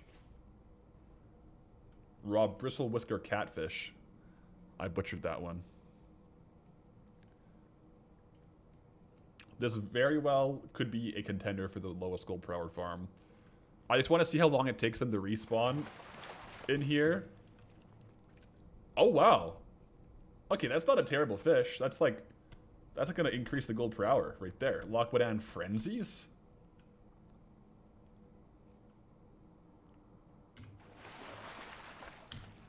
Yep, that's good. Well, at this point, it's more of a fishing farm than it is a mechanical farm, but I just want to see what the respawn timer is on these guys. Yeah, raw brilliant small fish, pretty low. Yeah, you know you're in trouble when... you know you're in trouble with a farm when the fishing you're doing while waiting for the spawn for trash is better than the farm you're actually doing. At this point, the farm would be better if we just didn't stop fishing. Like, it's literally just like making a bad fishing farm worse by stopping to gather like mechanical gears. You gotta love that stuff, guys. I'm gonna get one more fish, then I'll go check for respawns. But we really gotta wait for them to respawn so we know the actual gold per hour. For the data, guys. Let's see if there's anything up at the front.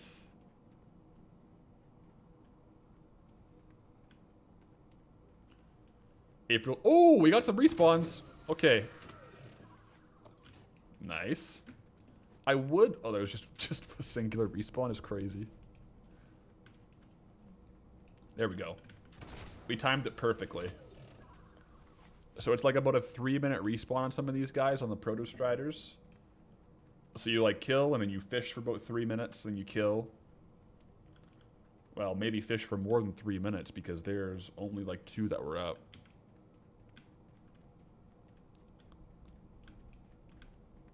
No, I think you're right. I think we might have better luck dancing by Goldshire than doing this. To be fair, that might be better than a lot of farms we do. Oh my gosh. Please give up on this farm. It's terrible. Well, we're not going to be here too long, but we got to make sure we're getting the appropriate information from it. Oh, we got some gear, guys. Oh. Confirmed Transmog farm. Confirmed Transmog farm, guys. You know, now the gold per hour just went up. Although it didn't track it because it's a gray item. No, it's true. I can really see why these mobs aren't coded to hyperspawn. Because if these guys hyperspawned, it would probably be the best farm in the game. You know? Like, that makes sense. If these hyperspawned, everyone would be here all the time. And no one else would ever go out and explore the new content in midnight. Yeah. That's why they took it off the hyperspawn, I suppose. Alright, guys. Let's go up here, get these last couple, and we'll take a look at, like, our perceived gold per hour. It's also crazy that, like, sometimes they just don't give you any scraps. So it's really a flask of oil farm.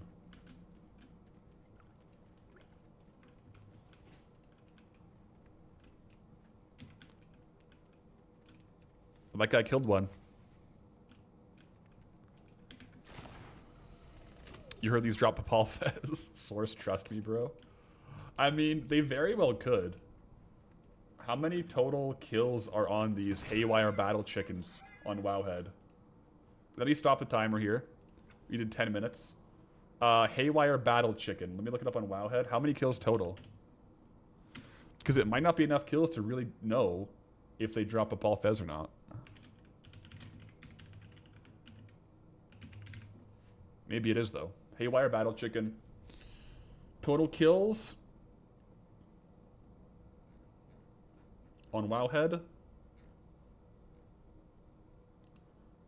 I have too many ads popping up.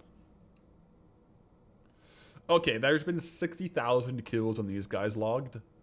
Which, honestly, is probably, like, not enough if there actually was Papal Fez on their tables. Like, ironically. Like, it is possible that Papal Fez is on their tables. It's just never been dropped. I think we know what farm we're going to do, guys, for our next 2,000 target. This stream doesn't end until I receive 2,000 flasks of oil. And we're just relegated to that cave. For... Well, we got 12 flasks of oil in 10 minutes. Which puts our flasks of oil... Oh, yeah, well, that would... Okay. As soon as we go out and get one more ore, we like, quadruple our gold per hour. But, yeah, no, it was 50 gold per hour is what it was, guys, in there.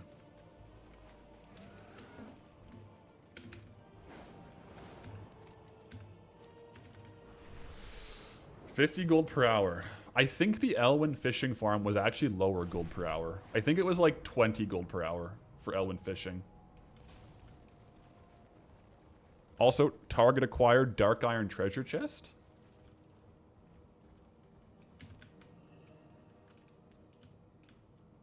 Guarded by Old Sudi, perhaps?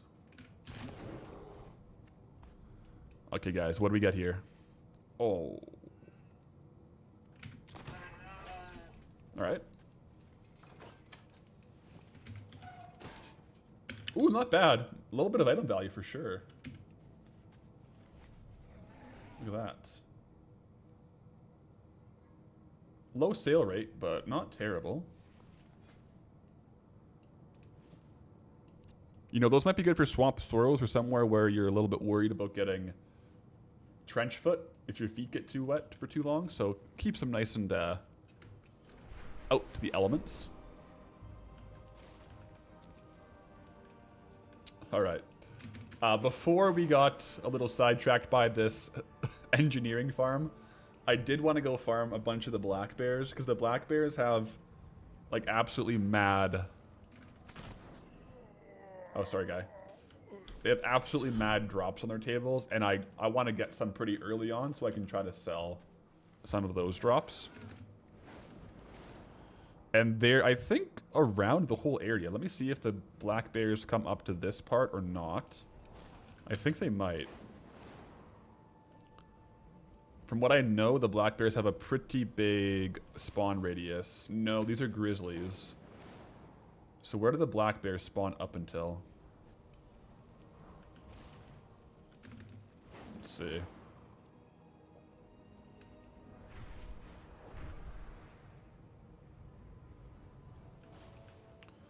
Oh wow, I might be down to like a lot further to the south than I thought. That's kind of good for us.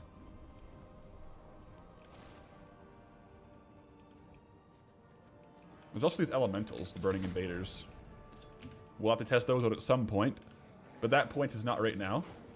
Right now is time for black bears.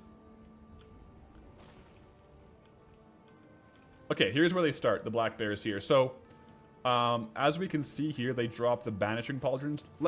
Before I farm these, let me just pull up the items so you guys can see them. So, Orcish Cleaver.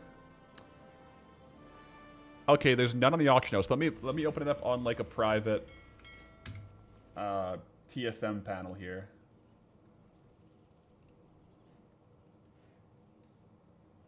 Like the offline TSM, not on. I don't have like the add-on in game, so. Trade skill master. Orcish Cleaver. One sec. Let's go this one.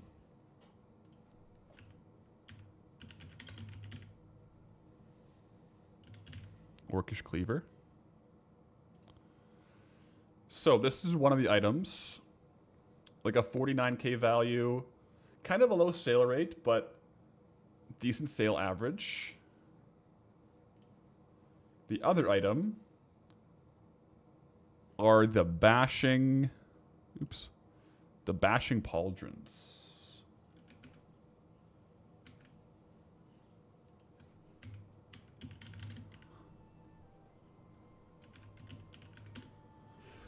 Bashing pauldrons.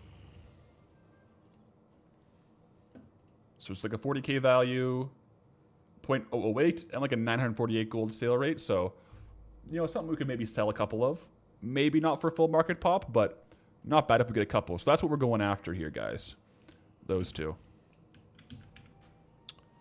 Macros update the we're getting back close to at least hunting animals with the boar macro, but it's going to be black bears we're going to target with it.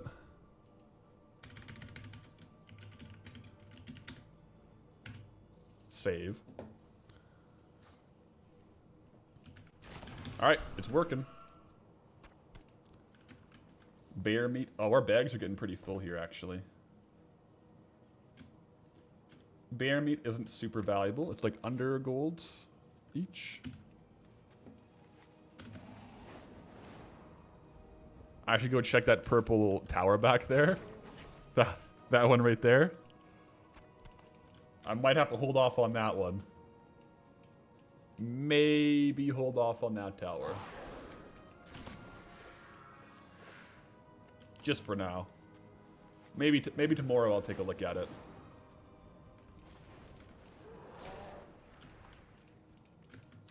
These bears are pretty far apart, though.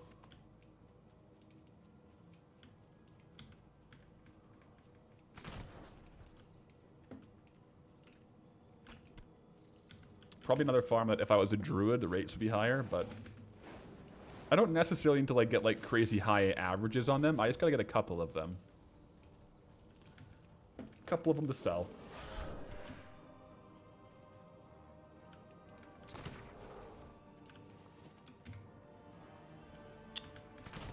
Patched leather bracers. So yeah, it kind of seems like it's just all throughout here.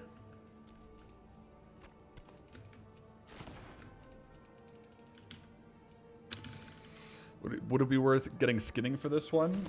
I was debating it. It honestly might be worth it. I think they're light leather though, which... You know what? Maybe if I'm going to be killing a bunch of them, maybe I should just grab it because I'll only need level 1. It's honestly kind of a good call. Is there a skinning trainer in Loch Modan though? That would be super, super, super handy if there was. Because yeah, at least we could get some like raw material.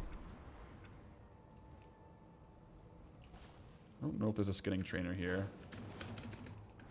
We might have to go back to our gnomish friend.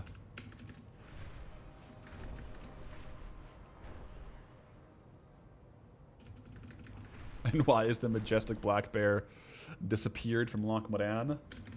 No one knows.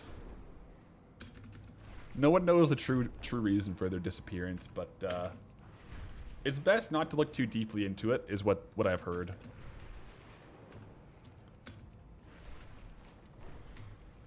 At least if we skin the bears, we have like a decent alibi that we're getting black bears from Loch Modan. You know, that way if we're selling Loch Modan bearskin rugs and someone like challenges us on it, we can just link our kill track and say, hey, look, I've killed 1,200 bears in Loch Modan. Of course they're legitimate bearskin rugs. And then they'll never know that it was actually Sunken Temple. You know? We're thinking. All right, skinning. Train me in skinning.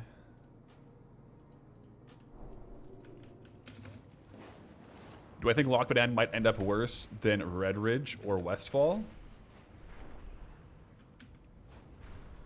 I think it's going to be very on par with Red Ridge. Like, objectively, Red Ridge and Loch Modan have a lot of the similar angles and farms, and similar upsides and similar downsides. But, to be fair, Red Ridge...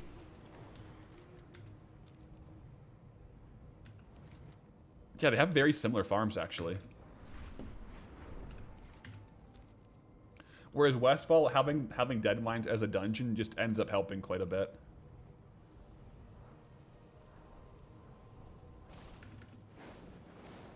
Haven't played in a while, but what the heck is the totem in the distance? This thing? That's the Bastion of Twilight, the Cataclysm raid in Twilight Highlands. Well, maybe it's not Bastion of Twilight, but it's right around there. It's from Twilight Highlands Cataclysm. Alright, guys. Now we can skin. I mean, it does slow us down a bit. Light leather is currently like 1 gold each. So we'll get at least we'll get some trade goods while we're going for, like, Transmog.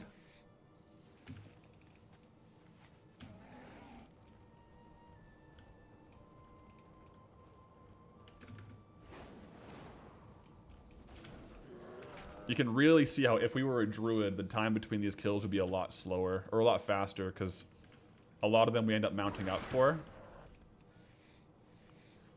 But they should be on a hyperspawn, the bears. I'll test it out.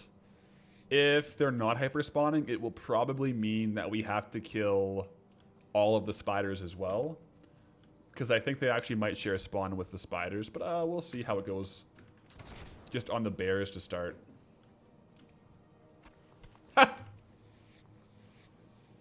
Wait, that was it, right? The bashing pole? That's what I wanted.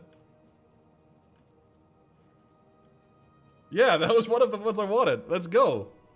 That was early. What? Why didn't it ding? What the heck? Oh, I guess it's technically below 1,000 because I have it set to sale average. But yeah, the bashing pauldrons are one of the items we're farming from these guys. So, T minus. How many kills are we on bears? I think we only have like 10 kills. What? Is that real? Estimated gold per hour is 35,000 gold per hour. Because, yeah, we got it on kill, like, I guess 46. 46 total in the zone. Bashing pauldrons obtained. We still need the Orcish Cleaver, though. Rigged? Hell yeah. Wait, where's the parrot? I don't know where my parrot named Rigged went. But yeah, I do think this is definitely the move where at least the transmog or like kind of high value items that drop from regular mobs in the zone, I think it's really important or really helpful if we farm those early. That way we have a long time while we're in the zone to try to sell off those transmogs.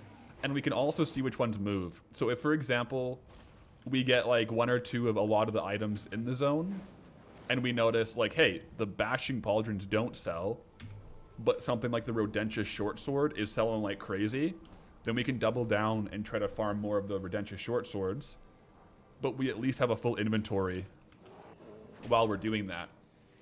So that's the idea here. If we can get at least one of each of like kind of the key transmog items early, I think it should be good. Then we get more data, right? So that's my current plan. So far, we're kind of like systematically getting every item we want, which is kind of, it's going a lot faster than I thought. Like we're 6 hours in.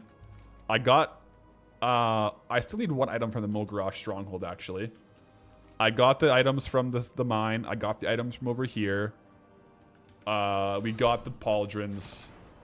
Like we've gotten I think like 7 or 8 of the targeted items, and there's only like 9 or 10 that are target items that aren't from the rares. Because rares we can't like hyper farm or really specifically farm. We kind of just like farm rares as we can. Whereas these guys, like we can just sit down and like technically farm like 10 shoulder pads if we wanted to.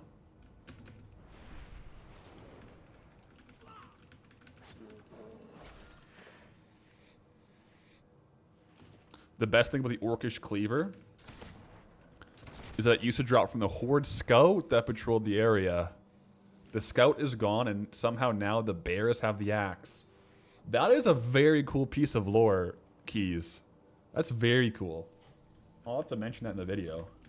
I did not know that. So, I definitely know the Horde Scout that would come through here. I almost died on Valerics to it. Like, super, super close. I think I had to bubble, pot, lay on hands to get away from it. But yeah, I didn't realize the Orcish Cleaver used to drop from that. Maybe that Scout doesn't come by anymore because a Black Bear killed it.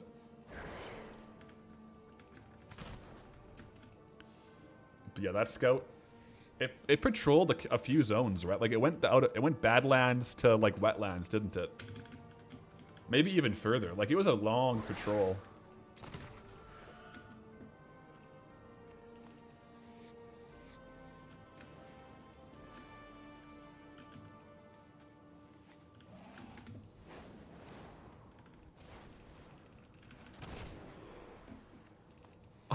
Unironically, I feel like hunting bears is kind of like the more accurate thing to hunt with an actual gun.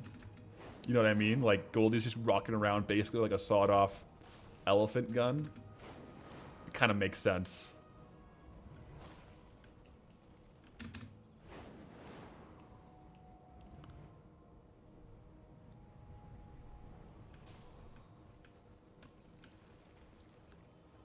Not the easiest ones to farm, are they?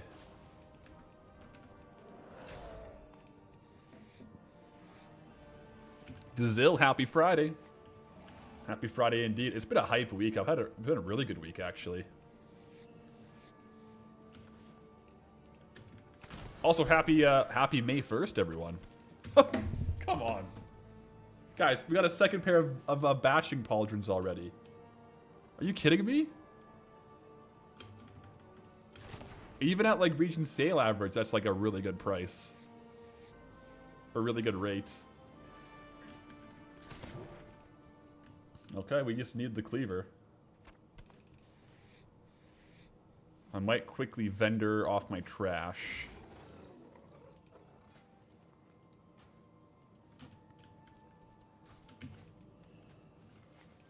Loch Modan low-key a 1 week zone. We'll see. I mean, if we can get a lot of the Transmog and sell it for kind of like mid-tier prices, that's the ticket, isn't it? Because it's one thing to get these items, it's another to sell them. But if we can sell it off like kind of like, you know, moderate prices, it can go a long way towards the token for sure.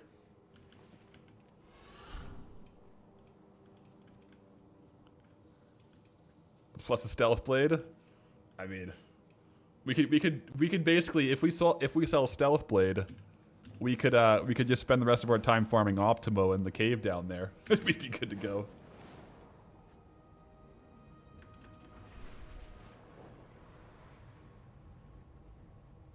Maybe I didn't go far enough north. I don't know if they're going to spawn on this.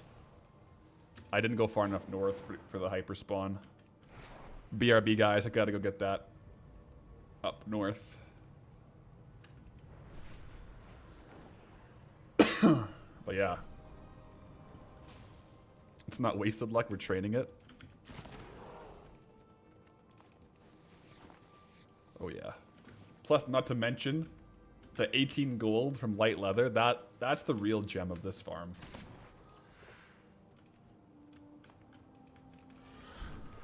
We'll see if I can get the cleaver here, then we can move down a bit more south. And I think the last kind of individual mob items are down here.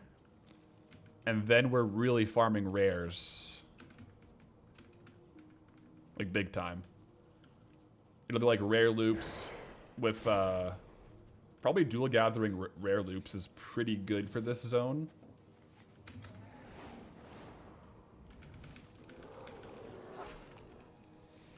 Because the rare loop is pretty straightforward.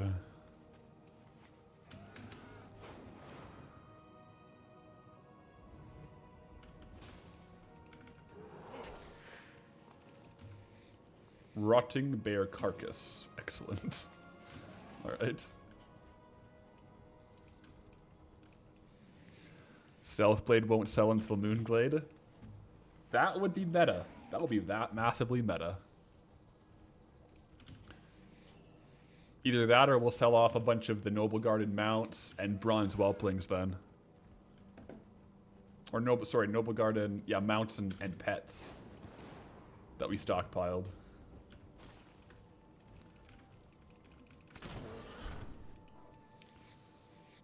Freya, thankful for the streams. Background noise while you finish uni. Sun's shining. Goldie's farming. Heck yeah. Sun is shining in-game and IRL. Honestly, like seriously, if I just like pan like this to my window, it's like the same environment outside. I live kind of in the mountains with like a lot of trees, so it kind of just looks like I'm in Loch Modan. This is pretty min-max. Extremely immersive. 10 out of 10. Would recommend.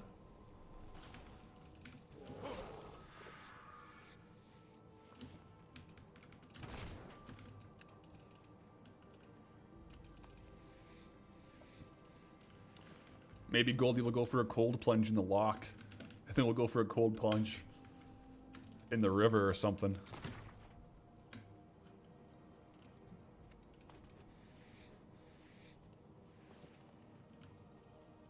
Black bears on the doorstep. Do I have black bears as well? Yeah, I saw 3 last weekend actually. Yeah, so it's very similar.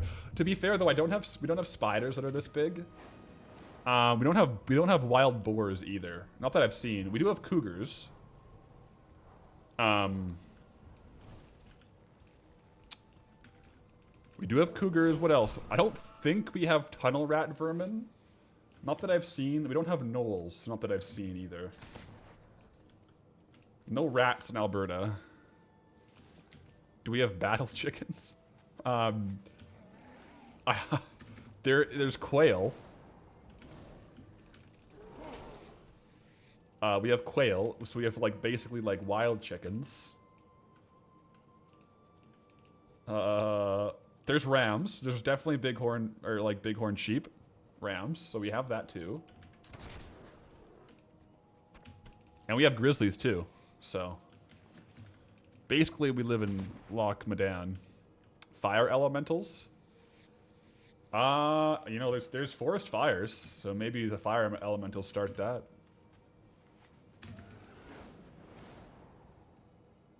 I think I would say out of all the zones in WoW, Loch Modan is probably the closest to like mountainous Alberta biome.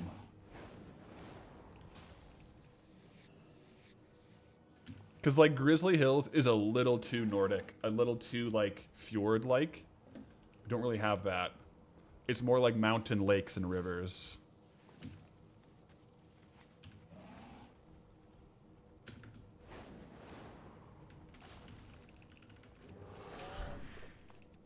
Did I check and see if the black bears have transmog? They do. So they have, well, they have these.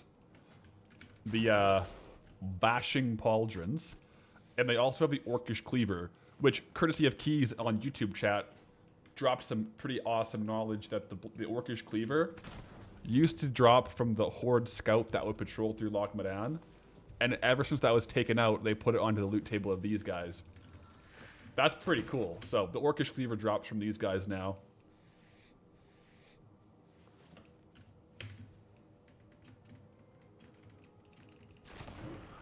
Fire elementals were around when Fort Mac was burnt down.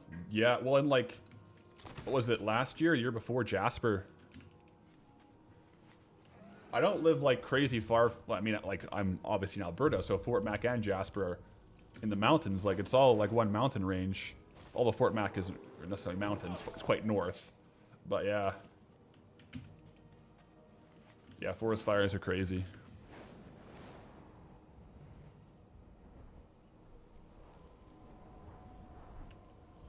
IRL bears. The black bears aren't too much of a problem, but like, yeah, the grizzlies you want to be careful with. Right now is more dangerous than later in the season because they're all waking up. They're all hungry, cranky, looking for grub.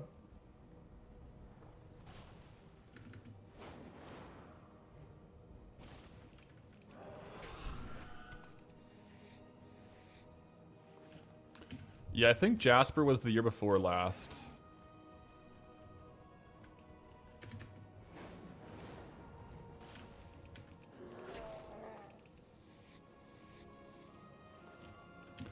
I should equip the bear transmog to kill more bears for good luck. We'll see. We just changed transmog, so I might change transmog in Loch Modan like next week.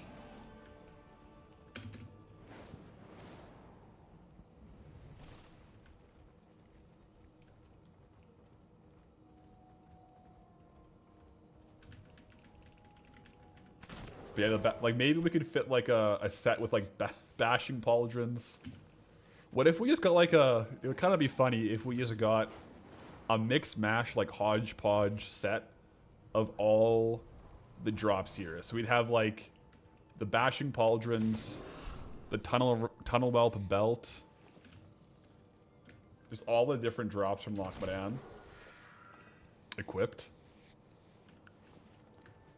I think I would do that maybe once we have a lot on the auction house.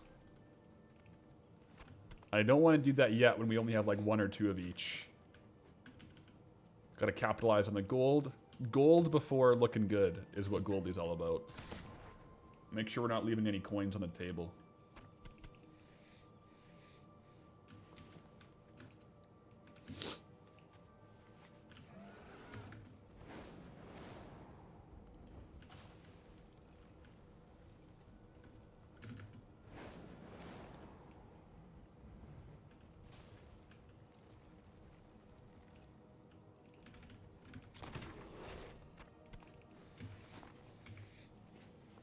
A little light leather. I wish there was an add-on that showed like a trail of where you traveled. Mine would just be like a scribble of like circles around the zone, yeah. It would just be like a solid covered block by the end, by the time we're done the zone, if we had a trail. 100%.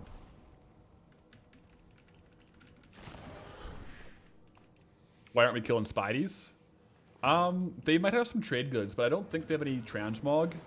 So I'm trying to spawn the bears as frequently and as fast as I can to get the most amount of kills in a short amount of time on the bears for the highest chance at them dropping the transmog pieces. Because they drop 2 pretty decent transmog pieces from the boars or from the bears themselves.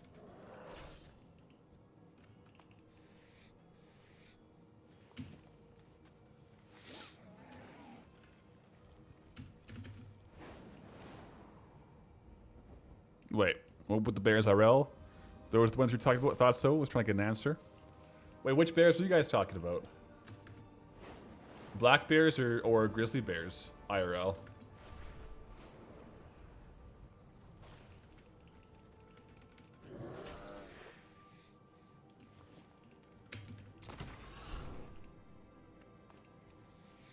Don't the spiders share as a respawn with the bears? I think they do in Classic, but it seems they don't in retail.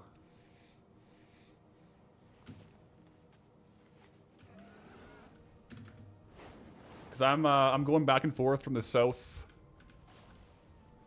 to the north. And getting respawns on the bears, so.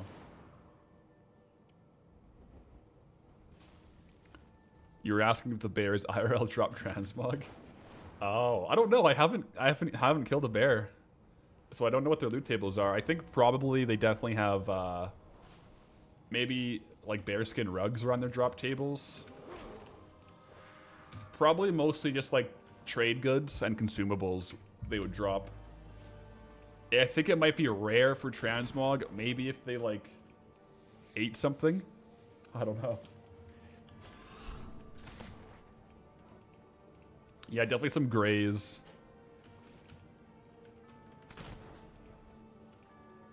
Yeah, lots of like bear meat and you know, like skins. Yeah. Probably no transmog. Maybe very rarely ones. Maybe just some world drop epics or something.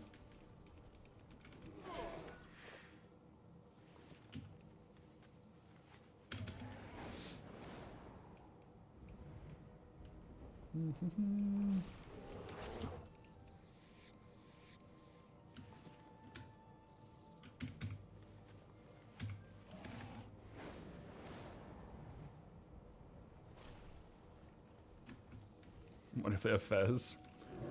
To my knowledge, they don't have Papal Fez, but we can never be 100% sure on that, can we? We never know with certainty if things don't have it on their loot tables. They could just be very low. Not to mention with retail loot mechanics, you never know when things have what.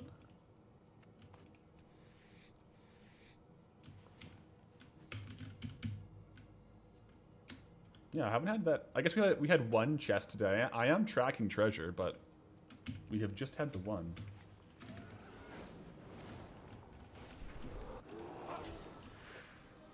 Do the Mogar ogres hyperspawn? They have 3 transmogs. They don't. They don't hyperspawn. But we have been going up there to kill them a few times, and we have gotten 2 out of 3. We're waiting still on the axe, but we got the needler, the Mogrash needler, and the Mogrash. I can't remember what the other one was, but yeah, no, there's definitely some good loot up there. But they don't hyperspawn, and these tunnel grats don't hyperspawn either, which is kind of bad, but also kind of good. It's good in the sense that we can go there on Goldie and not really have to worry about prices dropping from people hyperspawn farming them. The toothpick, yeah. I thought it was called the needler, but I think it's the toothpick, yeah.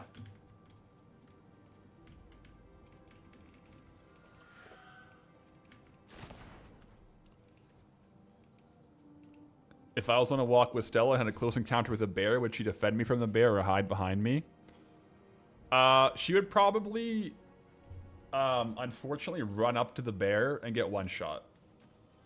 I don't think she would realize it's dangerous if she was off leash. Or she would just bark at it and then run away. I don't know. One time I was out hiking, or biking with my brother and our 2 dogs. And we had the dogs off leash. We were like ripping through the backcountry. And we can't come across a, I don't know what you call it. I guess like a pride. Not a pride. Not a stampede. Maybe it is a stampede. Like 40 wild horses. And Stella like just gets very curious and like wants to go walk up in them. I had to call her back and she wasn't really listening, and she eventually came back. But yeah, like she was just gonna go like hang out with the wild horses and for sure get like stomped. So luckily she came back, and then she was on the leash the rest of the day. Didn't expect to come up on the wild horses, but I think if she saw a bear, she would probably do an investigate, I think. It's actually quite dangerous, like where I live. Like you don't, you kind of want to, but you can't have your dog off leash in like the actual woods, because what will happen is they kind of like circle, and it's quite common, not common, but like it can happen where your dog basically disturbs a bear, and then they bring the bear back to you. Like it's, your chance of having a bear, like a bad bear encounter with your dog off leash is like way higher. they basically increase your aggro range by like 10x is what happens. So whenever I'm out hiking with Stella, she's always on a leash. So in that situation, on leash, she would probably just bark like crazy at the bear and hopefully scare it off.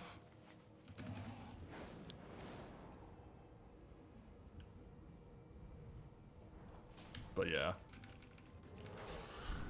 Here you are scared of pigeons gathering in large quantities. Yeah. Don't know if a horse would one-shot a dog. They do like the bat kick. I think it definitely could one-shot. Depends how it gets hit, but yeah, I think like they could realistically send a 40 dot. Stella's 50 pounds, so I think realistically like a horse could send her probably like 40 feet, like with a kick, like legitimately. Don't want to find out. Hank the Tank, what's good?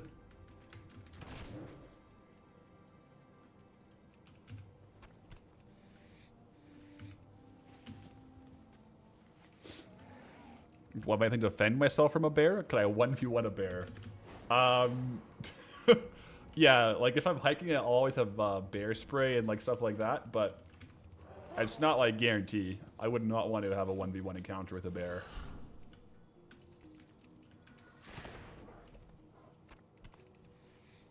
Generally speaking, like hiking in those spots, you go with a couple people and just talk loud, you're kind of good, but solo is when it's kind of quite dangerous, but more so for cougars.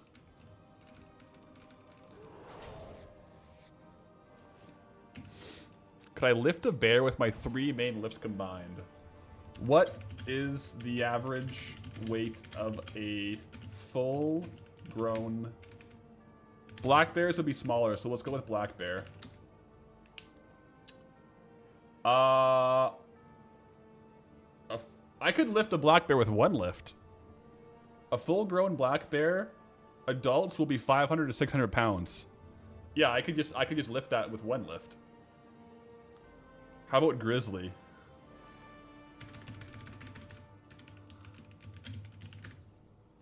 So a grizzly bear, a male can weigh up to 1,500 pounds.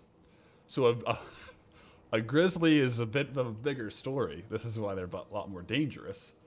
And I could lift a grizzly with my combined 3 lifts.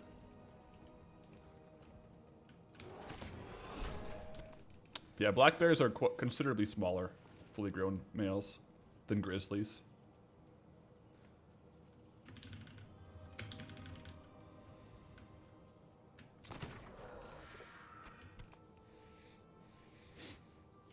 You just check the mobs that drop the bashing pauldrons. Used to be the patrol as well. Ooh, so wait, so these used to be dropped off the patrol and now they drop off the bears. That's cool.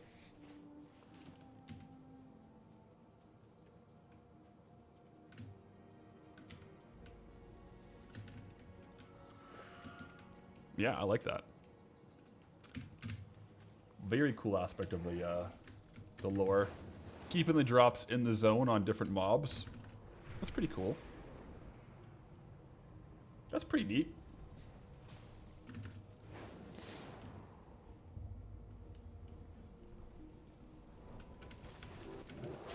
New zone. Are we enjoying the lock? We are.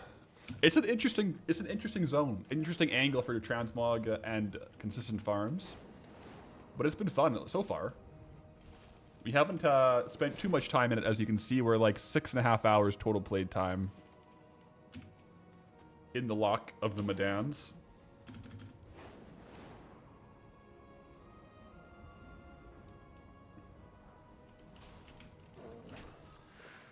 Mm-hmm.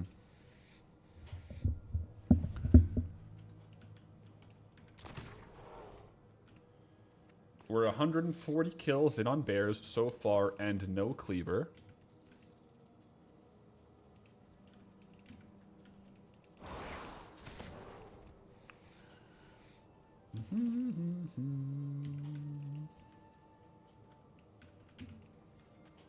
Yeah. You take a bear counter over a cougar encounter any day. Chances are you're definitely going to fight the cougar. You may be able to walk away from the bear.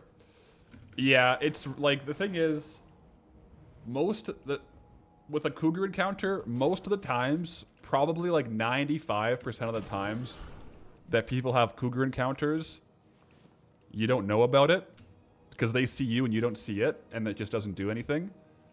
It's the small percentage of the chance that there is a cougar encounter and you know about it. It's because, like, either you suck up on them, which doesn't really happen, or they're, like, kind of going on the aggressive, which is really bad. Yeah, whereas a bear, it's like, you can kind of see them a lot more, whereas a cougar will be a lot more stealthy. Basically, cougars have stealth. And unless you see a cougar, it's because they popped Shadow Step. I guess. I don't know. Can the cougar one-hit you like a bear? 100%.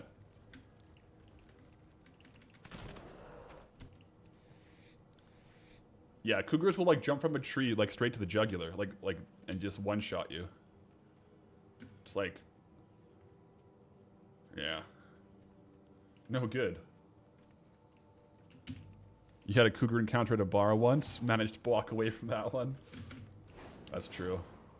Pathwife is like 5 months older than me, so whenever we're like in a neighborhood and there's like signs saying cougar sighting, I'll always be like, hey, someone saw you walking around.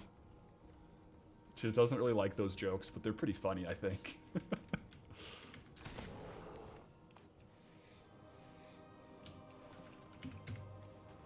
Yep. But yeah. When it comes to the wilderness, you just gotta respect Mother Nature, you know? Make sure, if you're out on a hike, you don't want to be quiet. You want to make sure you're loud. Like, even if I don't really hike alone much, but if I do hike alone, and you came upon me, you'd probably think I'm a crazy person, because I'll be, every, like, minute or so, making, like, a loud, like, I'll sing, like, one line of a song or something.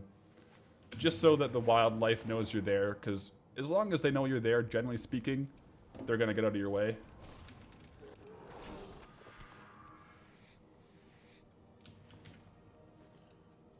And then if you're hiking with other people, you kind of just keep talking. No cowbell on the belt. I personally don't. That's a good way to do it, though. Yeah, like a bear bell.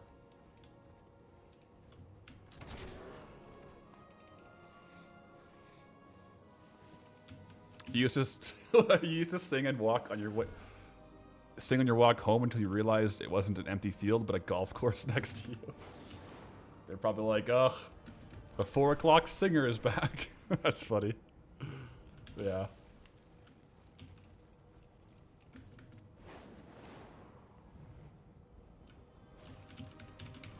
How's the gold farming so far? So far, so good. A little bit, you know, not as, I guess, as A tier as maybe Blasted Lands, but a fun zone nonetheless. And even though not all the farms are great, there's a lot of different farms here to try out, so it's kind of cool.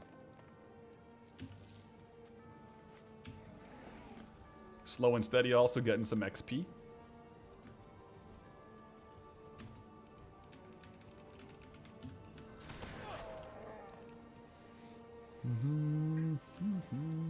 Oh, we got a little bit of light hide there. Interesting.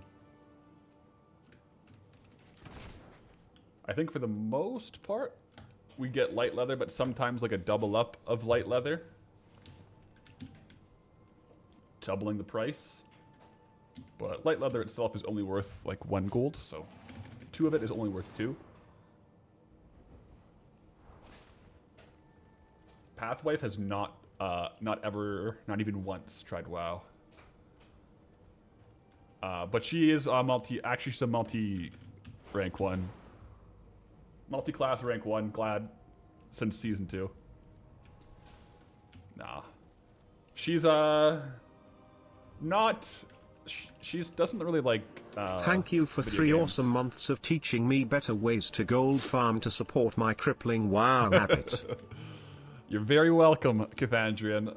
Appreciate the prime. And, you gotta pay for the WoW sub with gold. It's perfect. It's the perfect mini game within the game.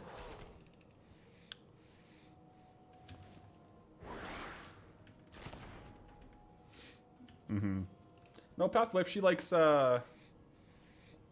We play a lot of like a couple Nintendo Switch games and like some card games and stuff. Yeah, like we like playing Mario Party and Mario Kart are probably like the two biggest games she plays. But that's kind of infrequent. That's like a Sunday.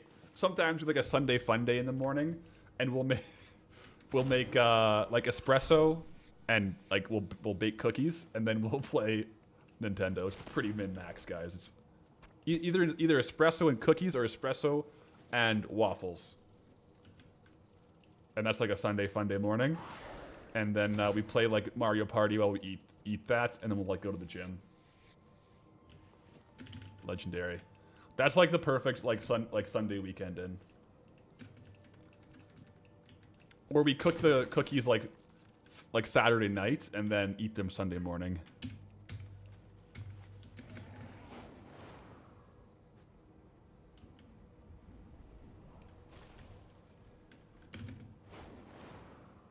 Come on, Black Bears. They're taking a while to load in.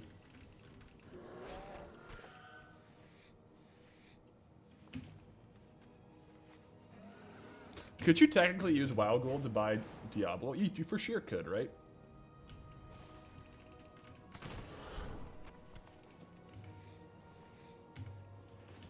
Yeah, you can. Cool. Yeah, that's not a bad way to do it.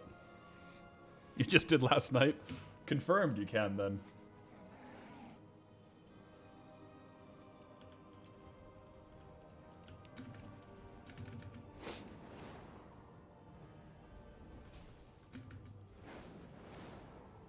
The guards are helping us out here.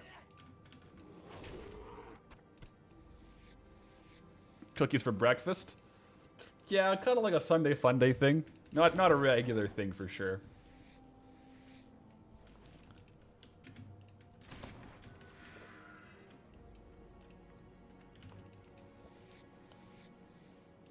I've heard good things about the new Diablo, yeah.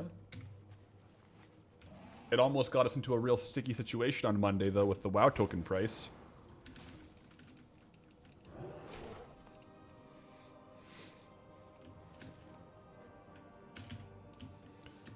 Why do all the really fit guys you talk to still eat tons of junk food?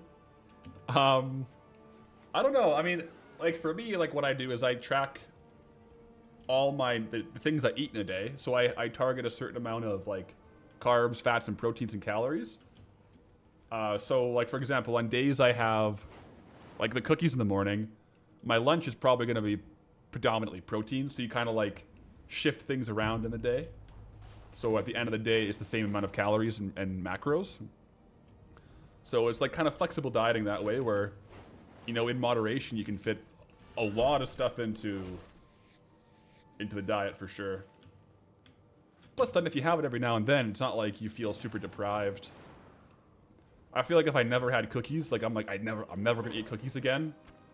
In like 2 weeks, I'd probably eat like 1,000,000 cookies because I'd try one and be like, all right, cookies are back on the menu, boys.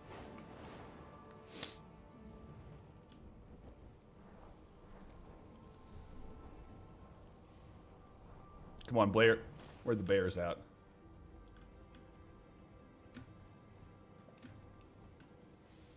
Your friend has like a 10K cheat day every 3 months. Says he finds it super fun. I would also find that super fun. Cheat days can also work from like a mental perspective too. Especially if you use them kind of like as a refeed as well.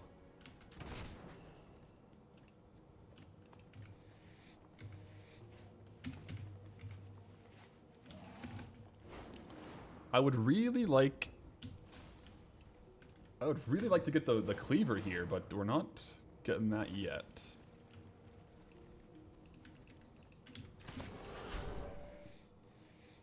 Yeah, a lot of the times they just have nothing on their loot tables.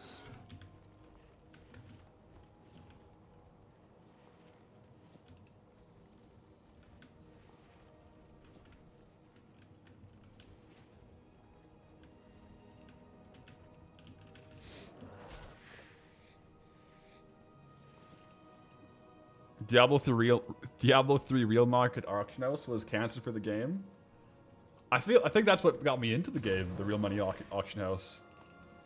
But yeah, I can see how it could be problematic for the game in general. Little pay to win. From a gold farming perspective, though, pretty fun. Most definitely.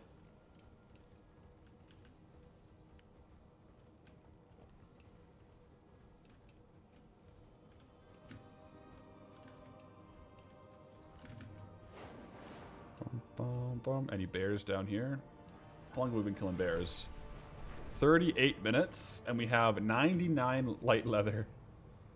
Not the best ratio of light leather. Not the worst.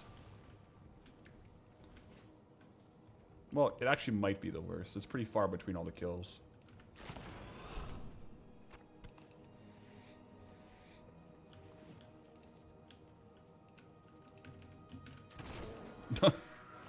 Yeah, if there's real market auction house, well, I could just like farm gold to pay my mortgage.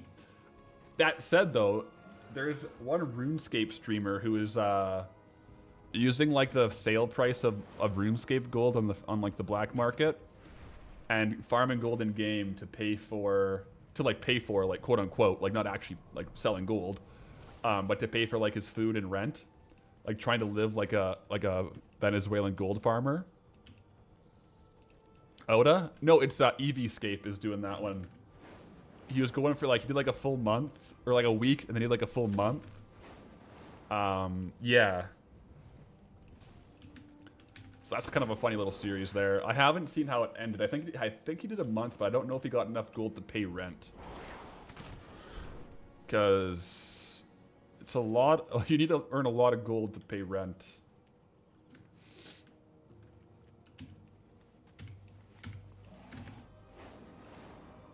You started flipping on RuneScape? It's the only thing you do?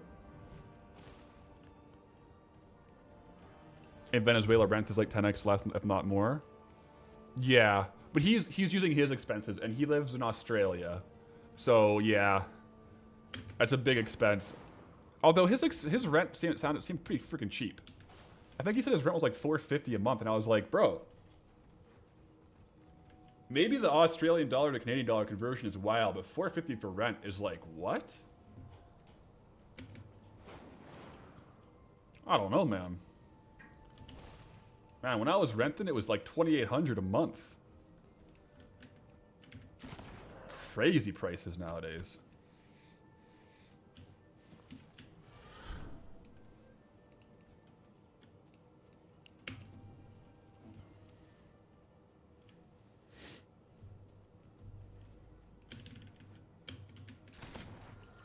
But yeah, I don't know how the challenge ended. Because he was doing it live. Like, he was live streaming it and then making videos about it.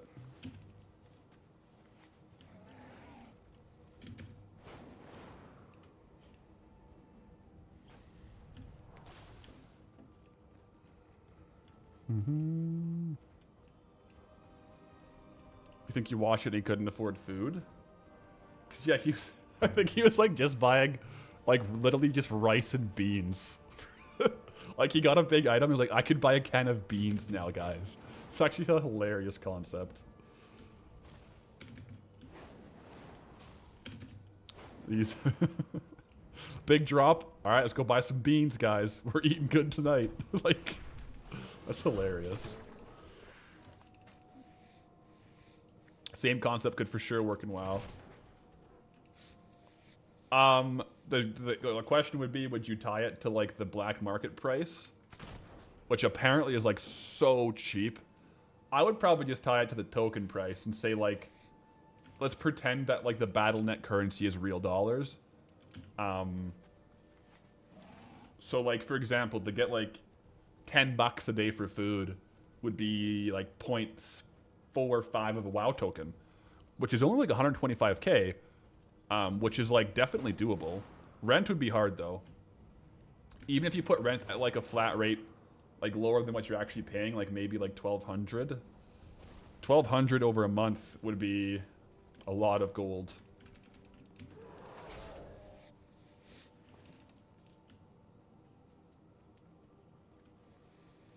To be fair, right now would be a good time to do it though. Yeah, with like Midnight Dual Gathering, that would probably be like a good angle for it for consistent gold farms.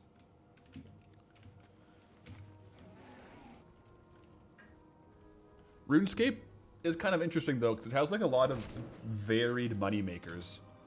Like RuneScape, the meta is kind of gold farming to a certain degree. It's a very different style game where there's so many different things that are technically still current content, right? And so many of them can give you good gold. And a lot of people are literally just like farming gold to buy better gear because nothing is BOP, everything's BOE.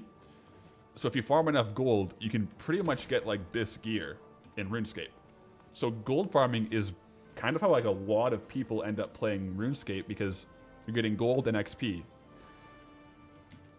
And you get better gear to unlock better farms that give you better gold and better XP. So there's a big variety of like gold farms. Plus like you can PK in RuneScape and get gold that way. PvP is PKing. Like 1v1. In RuneScape, if you kill someone, you get their loot. They can sometimes save like a couple items, but yeah.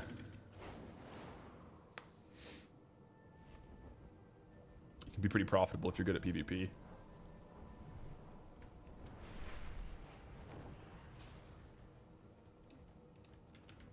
Best money makers are bosses though, so it turns out the same either way.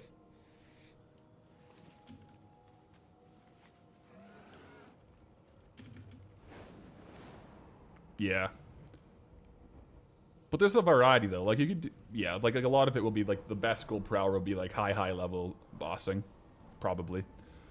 I haven't gone that far in the game. Stenovator 123 with the Twitch Prime. Greetings, traveler. PKing is not PvP. I think surely PKing is PvP, right? It's 1v1, like it's dueling, basically. Well, I guess it doesn't even have to be dueling. Like, you can, like...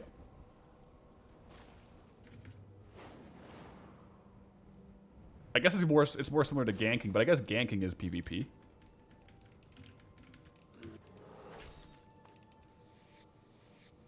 You're glad they removed staking? That was getting out of hand in RuneScape? Yeah. It was kind of crazy.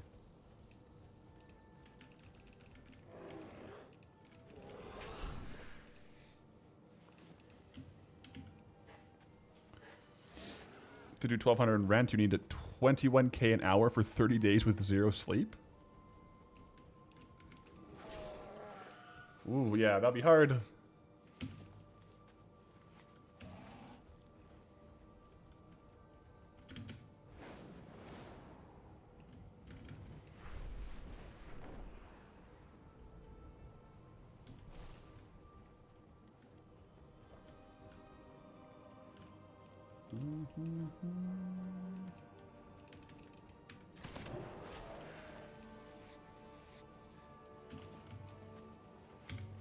It's like anti-PKing is more balanced PvP. Yeah, I mean, like, I think it depends on how you're defining player versus player. Because any bosses in RuneScape where you're going like player versus monster and someone can come and kill you, it has to be in a PvP-enabled zone. Like, it has to be in the wilderness or somewhere where someone can't attack you. So it'd be like if you were fighting a rare in hardcore WoW or something on a PvP world, because you got better loot on the PvP world. I think that's still a type of PvP, even though one player does not want to engage with the other player. But yeah, it's a bit of a different category for sure.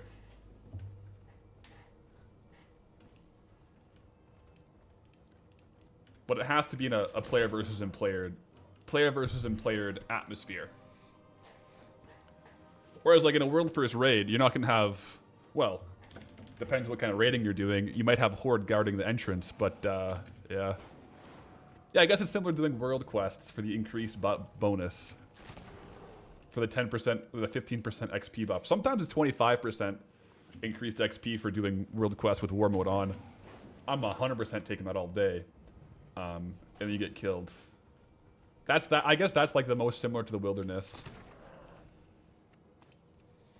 Man, I love the old wilderness in RuneScape though, when you didn't have to like click OK to jump over the ridge.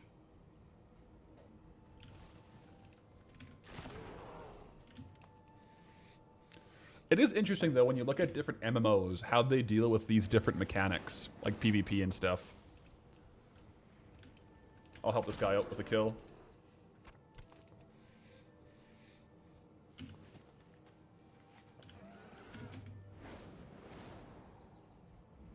Am I out here luring noobs? I've done nothing of the type. However, my first RuneScape character's name was PK Radiator. I was really, really bad at the game. I don't think I ever killed anyone. I'm not gonna lie on that account. RuneScape is the only game I've been banned on, though. That account got banned.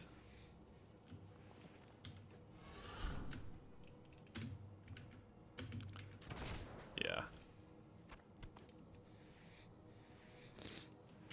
Was I selling fake rugs? I was not selling fake rugs. I may have told in general chat, look, Jagex blocks your password, ****. Because someone did it to me and I typed my password out. And I was like, it doesn't block my password. And then I realized, oh, this guy's trying to hack me. And then I went and quickly changed my password. And then I went to go see if anyone else would fall for it. And then I got banned. I wasn't really going to hack them. I just wanted to see if like people would say their password. Yeah. I feel like people who played RuneScape or like other MMOs like back in the day, you have two actually very valuable life skills. World of Warcraft as well. RuneScape a little more though. I would say the average RuneScape player has an above average words per minute typing skill. 100%. Trying to type in the Grand Exchange or in Varrock General Square, you know? By the bank, using /rainbow, /wave, typing really fast. And 2, cybersecurity. Any MMO, old school RuneScape, or like classic WoW player knows a lot of phishing tactics and knows how to spot them and not get skamazed. Those are 2 very valuable life skills you learn from old school MMOs, I would say.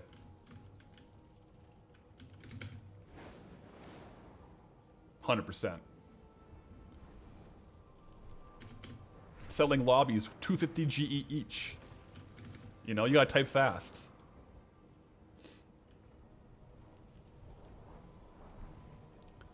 Stronghold of security out here teaching life lessons. Yep, you gotta get those fancy boots, man. Gotta do what you gotta do. And the 10k GP. It's no joke down there.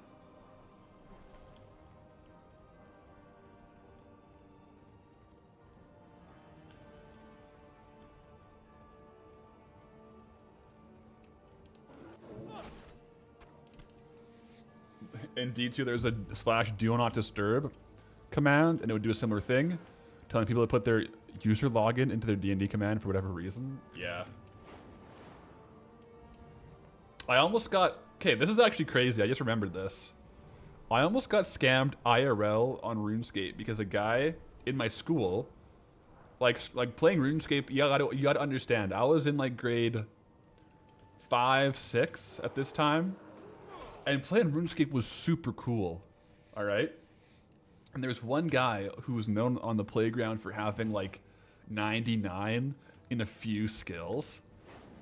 Dude was a legend.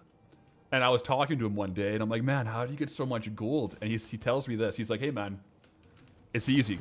All I do, there's this little trick that most people don't know. But if you change your password to purple party hat, overnight, the next morning, you wake up and you have a purple party hat in your bank.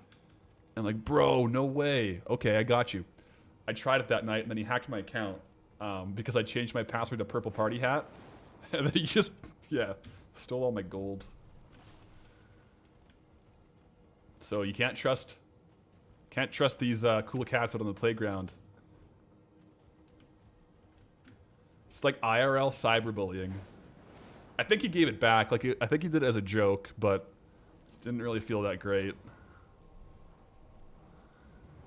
Yeah, it's like IRL schoolyard scam is crazy because like there's no anonymity to it. You know exactly who did it. Yeah, am I stronger than him now?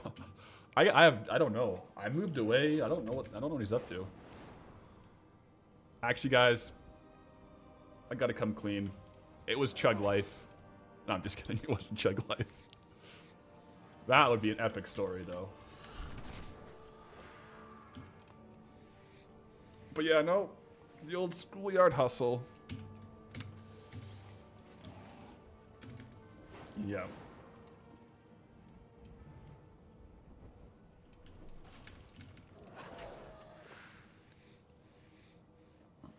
So far we have gotten 2 drops. We got these 2 drops like very fast in the farm, and it's kind of slowing down. Well, it has it has slowed down. I think 214 kills. Yeah, maybe we just got kind of on drop rate. I don't know if we got lucky or unlucky.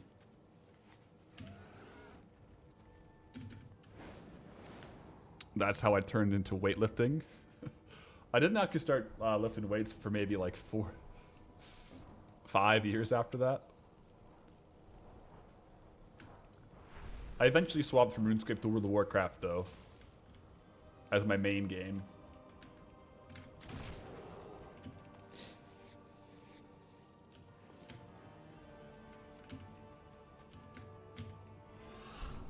Yeah, you could definitely farm this so much faster on a druid by flight forming between each of the bears.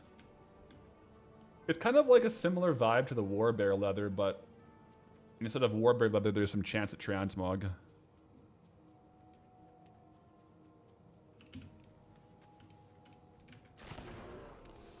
Ooh! Just as I talk about them, we got a 3rd bashing pauldrons. What? Okay, well, I appreciate the loot of the bashing pauldrons, but maybe we should get the weapon now, real quick.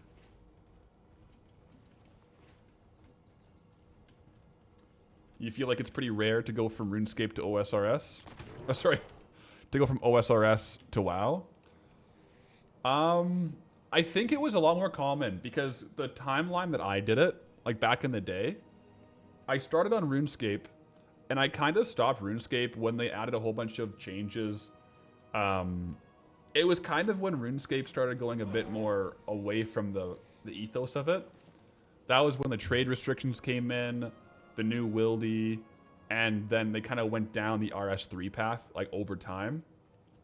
That was the point in time when I kind of swapped from RuneScape to WoW, which I think lines up roughly with like Burning Crusade and Wrath. I think during that time there was probably a bigger exodus, but lately, yeah, I think it would be rare to like fully transition from old school RuneScape if you were playing the past 5 years to WoW if you had never played WoW before. I do agree. But I think the OG like RuneScape to classic WoW was a bit of an easier transition.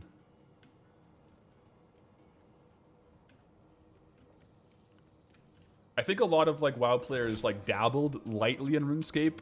Like I was never great at RuneScape. I dabbled very, like I really liked the game, but I was never good at RuneScape. I never got a 99 skill.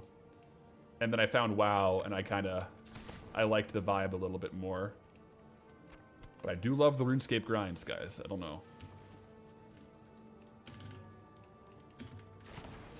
You think I made the right choice picking WoW? I think so too. Both games are great games though. And OSRS is like hitting peak numbers the last couple of years. It's awesome to see.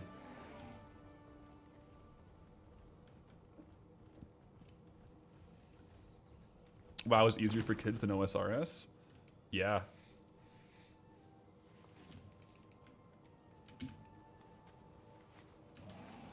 RuneScape is like very technical if you want to play at like a high level. Extremely technical. I mean, WoW gets pretty technical as well, but like casual leveling versus Yeah. I think the casual leveling experience in Classic WoW is superior to the casual level experience in RuneScape. And when I was younger, I was definitely like a casual leveler. I enjoyed leveling a lot. I wouldn't really make new characters. Like, no, I would make new characters. Like, before...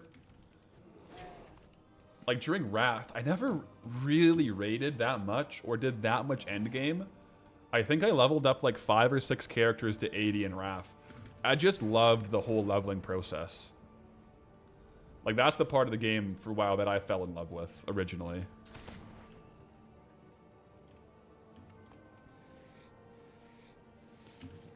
It wasn't until, like, Kata and Mop that I got into raiding and PvP a bit more.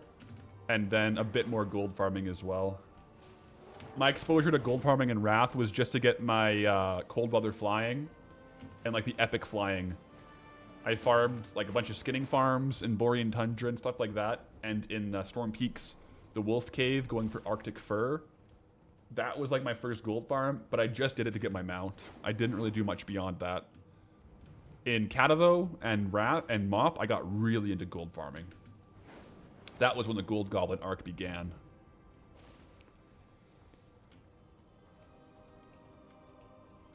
Could I imagine an alternate universe where I became an RS creator rather than WoW? I can. I mean, to be honest, like, Goldbound is more akin to RuneScape content than it is to, like, the majority of WoW content, if you look at it that way. It's definitely like a RuneScape-inspired series. So I can definitely visualize a world with that happening, but I'm glad it's WoW. I like to play RuneScape, like, you know, myself sometimes, but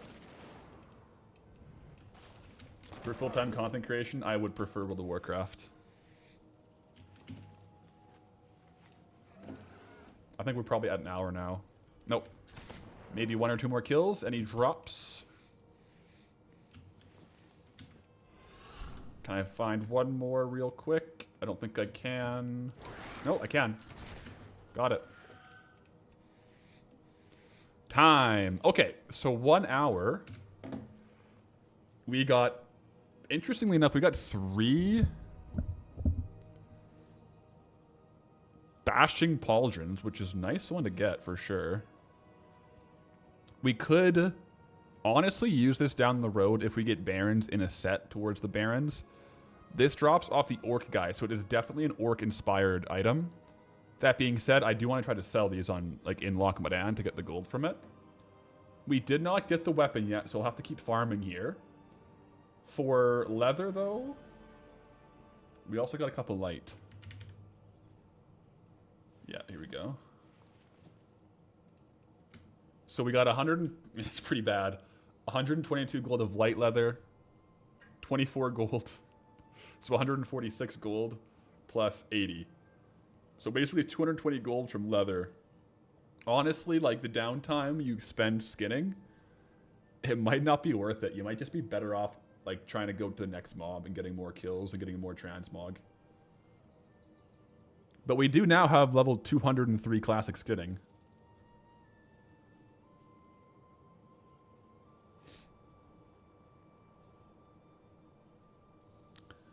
Yeah. I mean, the straight raw value from this is really good. The bashing pauldrons.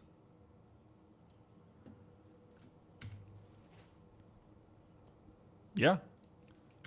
Well, we do need to get the axe, but the axe might be quite a bit lower of a drop. Let me look at the loot tables, actually. No, we don't count transmog. What's the bag? What's the bag there? So if you count transmog as, like, the sale average, it's like 3,200 gold per hour. You know? For, like, sale average, with, like, a 1k sale average. Probably can sell for more than that. Yeah. OSRS content creators have really fun challenge ideas that are translate well into video series. I'm the first one you've seen that scratches that same itch. Overlord, appreciate that.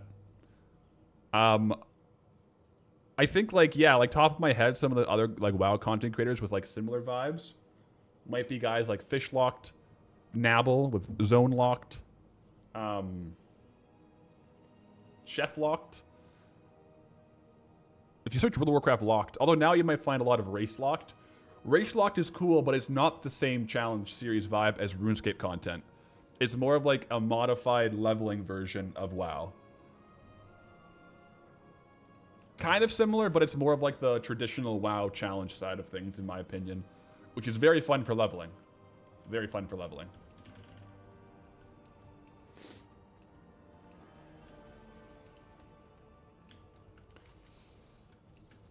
WoW Tile Locked. Yeah, by Wobs. That's true. If you start clicking on all these videos, you'll get recommended a lot of good WoW like series like that. There'll be some... There's a few out there for sure. I don't think I've seen all of them. Definitely haven't seen all of them. Let's check on the rares, guys. Any rares up and about? No rare here. Just 99 more hours and we're out of here, Squirrel. Yes.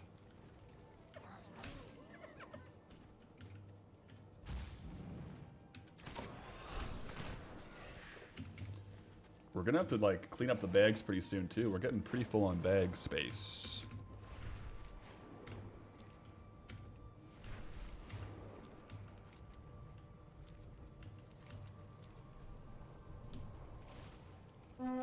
My gosh is up.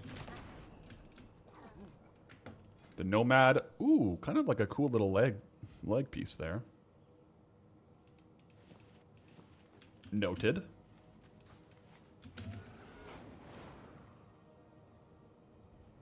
Closer to IRL path. The short shorts? Yeah. You're not wrong. You're not wrong.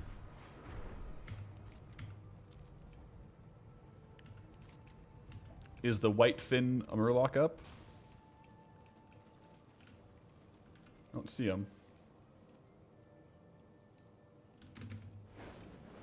Ooh, Gosh is up. We have 8 kills on this guy. He has some good loot. And we can skid him, which is a bonus. Got any good transmog sets with the drops here or speed items? No speed items here. Some good transmog drops, but nothing really that has like a set, you know? Lots of rares were up. So we'll have to either make a mismatched set for Loch Modan or something like that. It's all kind of one-off, like Trog item, Rat item, Ogre item. Like there's not like a cohesive set here for Modan. There's a treasure chest though. Looks like it's up here somewhere. Where is it? Is it on the other side? Or is it down here?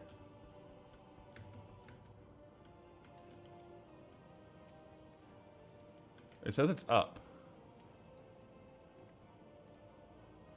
Let me switch my flight style so I can kind of hover and see a bit better.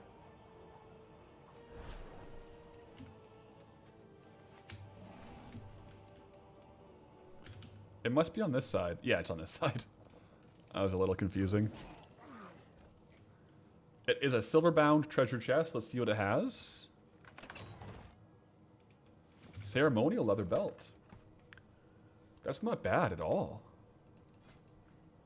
Not the best average sale price, but like decent market value for sure. We'll get that over to the Transmog alt. Huh. And Bosch Gal Gosh served to us on a silver platter here. Let's go!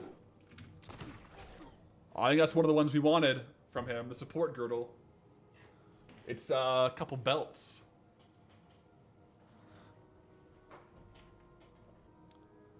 So, average sale price 2.3K on this little piece. Back-to-back belts. Not a bad belt either. But you see what I mean? Like, I think it'll really help to get a lot of this transmog value on the auction house early for Loch Modan. Because so far we've gotten like 12 to 15 pieces.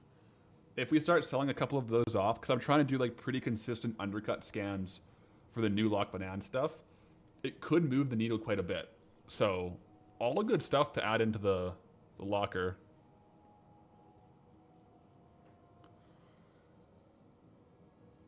Do I have Loot Appraiser set to show sale price or market average? I have it set to show region sale average. So this one popped up as 2.3K.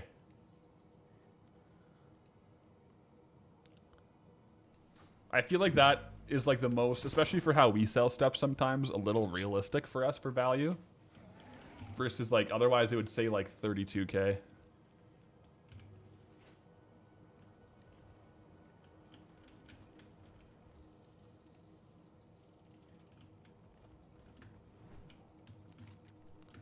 But yeah, we're getting some loot. Check on the other ones. Lord Condar.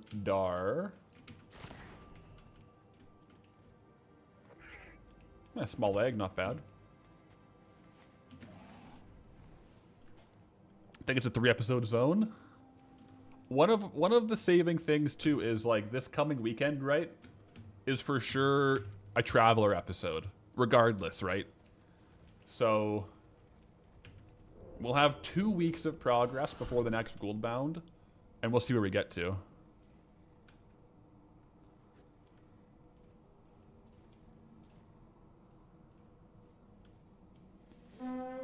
All right, we got the rare spawn in here too. Optimo.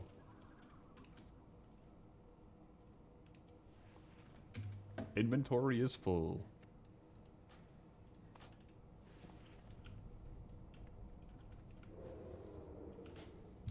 What's this cave? Never seen it. It's the Meccano chicken cave. Yeah, it's kind of interesting. We were here earlier because you can kill these guys and use engineering to disassemble them and get some engineering materials.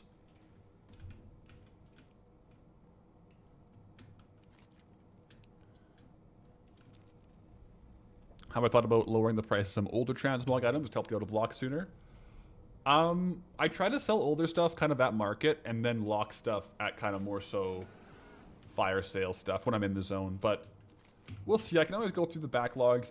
I'll often do that in other zones. Like I'll put a couple items into like a different auctioning operation that is intending to list closer to average sale prices to ideally get a faster sale. So I may or may not do that as well for Loch Modan. We'll see. But it's definitely a decent strategy to try to basically sell some good transmog that I don't want to hold anymore to a sniper that's going to relist it and sell it over time.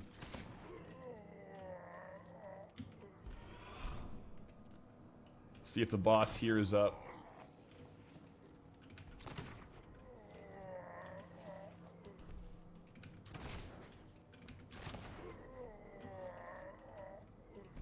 He is. We're getting so good at knowing these rares. We're spotting them before the rare spawner is. We got their locations and appearances in the crosshairs. I also need to get rid of some trash here, though.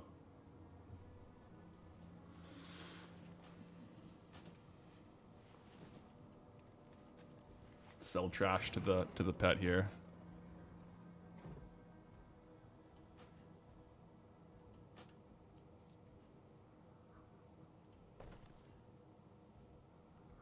More support for the AI path theories.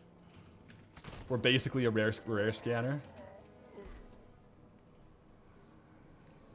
I wonder if anyone legitimately thinks I'm AI. That'd be crazy.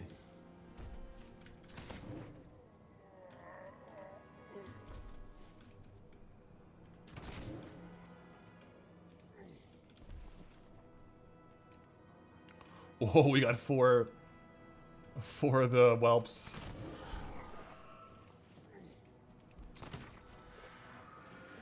Can I prove I'm not AI? I guess. I don't know how I could prove that.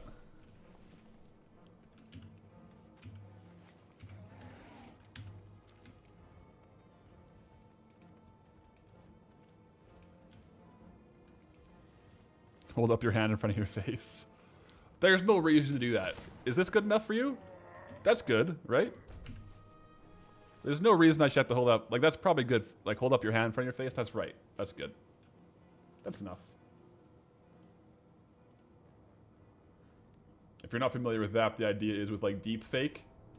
If you hold your hand in front of your face, it messes up, like, the deep fake, changing how your face looks. And it, like, gets, like, all combobulated.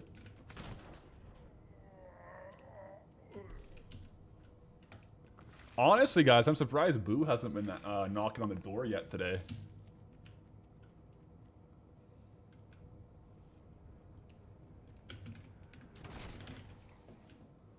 Resident of Canto, work got crazy. What have you missed, guys? Whew, what have you missed? Yeah, I think Jaeger summed it up. Some of our lowest G gold per hour research to date. Mm-hmm. Yep.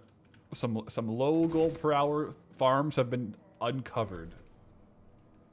Alright, no drops from the ogres here either. I'll check on the middle rare spawns, and then let's see what else we got going.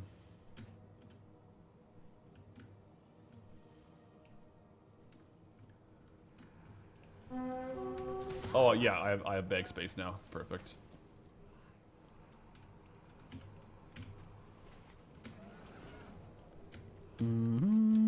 Check on, what's that guy named? Nyx. Nyx is this guy's name, okay. He's one of the fireflies, right? Yeah.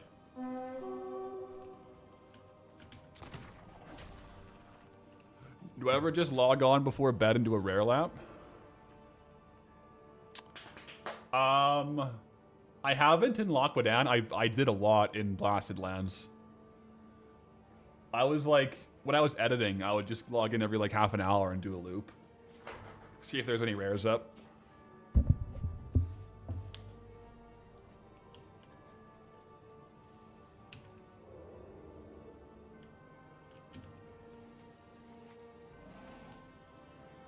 Oh. Good music. Okay, I'll be right back, guys. A quick little bathroom bio, and we'll continue. Let me mount up on this, actually. I don't have a be right back soon, guys, so I'll just do this. We're starting soon, guys. Maybe I should make a be right back one.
Alright guys, we're about to start.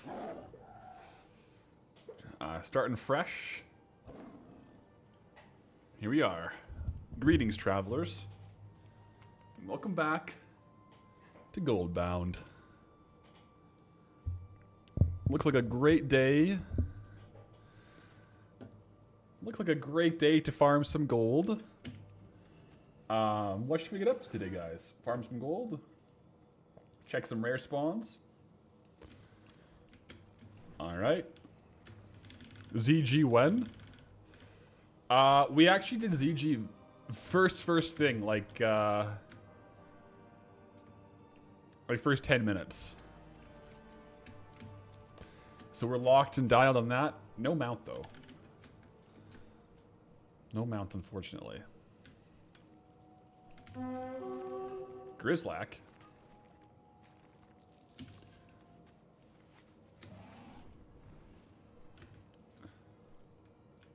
Oh, stream just started. You're right. Sorry, that must have been yesterday. I'll check the lockouts. Maybe I did it off stream, I suppose. You're right though. Stream did just start. So how could I have already done it? Doesn't make any sense. Uh-oh. I don't know.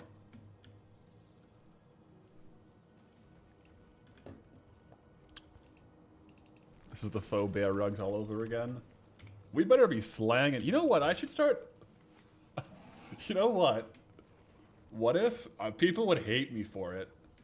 What if to get out of Loch Modan, I just start slanging those things for like 1K a pop?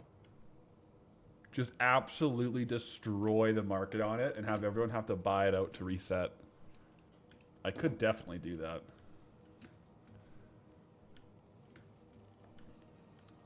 Auction house is PvP, right? The problem is, there's a good chance it just backfires and I just tank the price permanently to 1K. Not the knots. The knots, the thing is, the knots, I didn't drop the price on the knots. You know? I didn't drop the price for the knots. That wasn't me. This would be me if I did it. We'll see. This is a cool little axe throwing spot, hey? I never noticed that before.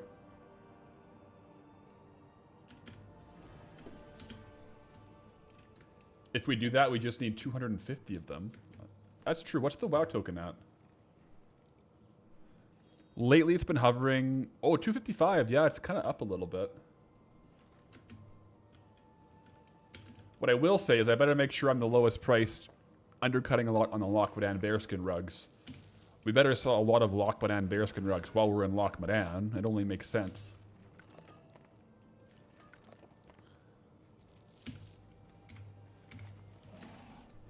Locked only sell earn a token via only rugs. You know? I should check what my total sale price is on the rugs are. If I look at it, I don't know if I've lost any data.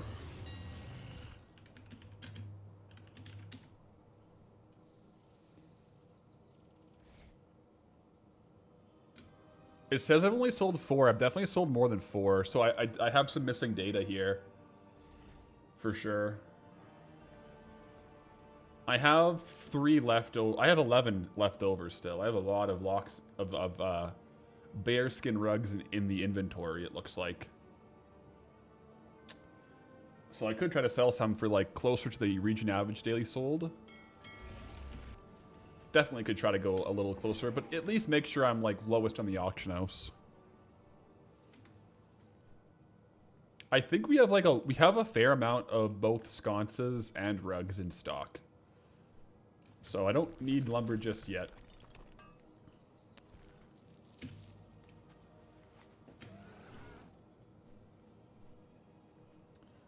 Yo, here's the question. For Loch Modan, do we do a 2000 ore zone, or do we do a fish chest zone for like one of the streams? A fish chest day could go hard.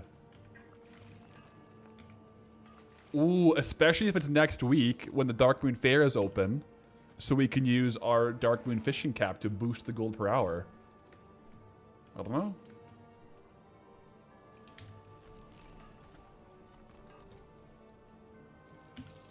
Because it's Sagefish schools, which give us the boxes, which aren't bad. Oh.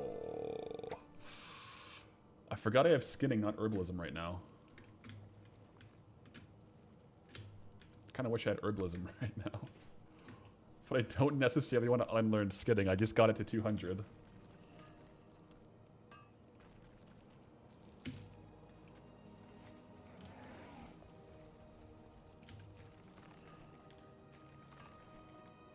Yeah, it's been a minute since the last fishing run. It's true.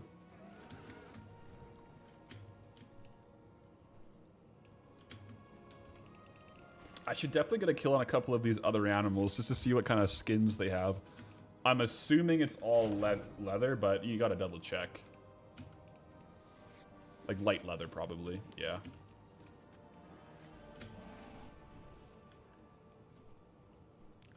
Cootie TV, greetings, traveler. We're having a great day over here. Great day, Friday. Great day to ending a great week. We have done a lot of Loch Modan this week between this character and yesterday on the hardcore character as well. Opinion on the economic state of the world of Warcraft? Economic state? What's my opinion on it? I feel like things are in a pretty good position for current content farms. Things are booming. You can make a lot of gold per hour with current content farms. Old world farms, they're lagging a bit behind, but I assume in the coming months they'll slowly creep back up to be pretty decent. That being said, I mean, old world farm of thorium, of like the Grand Slam or whatever, is pretty good. But yeah, I think we'll see him hopefully recover over time. WoW token is kind of coming back up, so that's boding well for things as well. Yeah. I don't think there's any major crises right now, though. Things are kind of low, but like for prices in old world content, but not insanely low, you know? It feels like the prices from... It feels like the prices we saw before housing was announced is kind of the state of the old world farms. Some of them, like there's a few specific items that are a little bit wonky, but for the most part, it kind of feels like that. But there's been a lot of interesting market forces for sure happening since midnight and since housing. Pushing it in all different directions for sure. You have a national holiday over there, so of course you'll enjoy your free day with a beer and some Path of Lyric stream. Yo, let's frickin' go. Let's go. That sounds pretty darn good to me.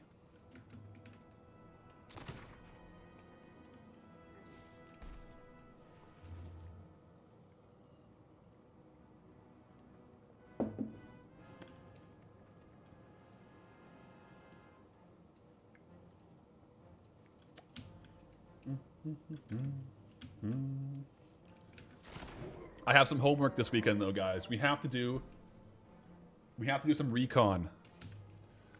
I'm gonna be joining some discords for the hardcore human races, seeing what the legs on the ground, the feet on the ground are saying about human error and honor core, you know? I'm interested. I'll do some recon, see which one aligns best. So we'll see. If you guys get any info as well, any whispers in the winds, let me know. You know, if you find any interesting things, drop it. I should make a channel in the Discord for the hardcore race lock stuff actually. In our Discord, I should do that. That way, we can all kind of coordinate there if people want to do groups and stuff, and like which guilds. I'll add a channel as well for that.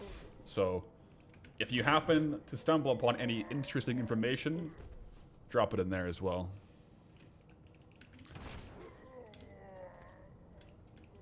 But yeah, I'm excited for that. It's a good time. I'm excited for Goldbound and very excited for the hardcore as well. So I think we'll have a pretty epic couple weeks here. We're queuing up for.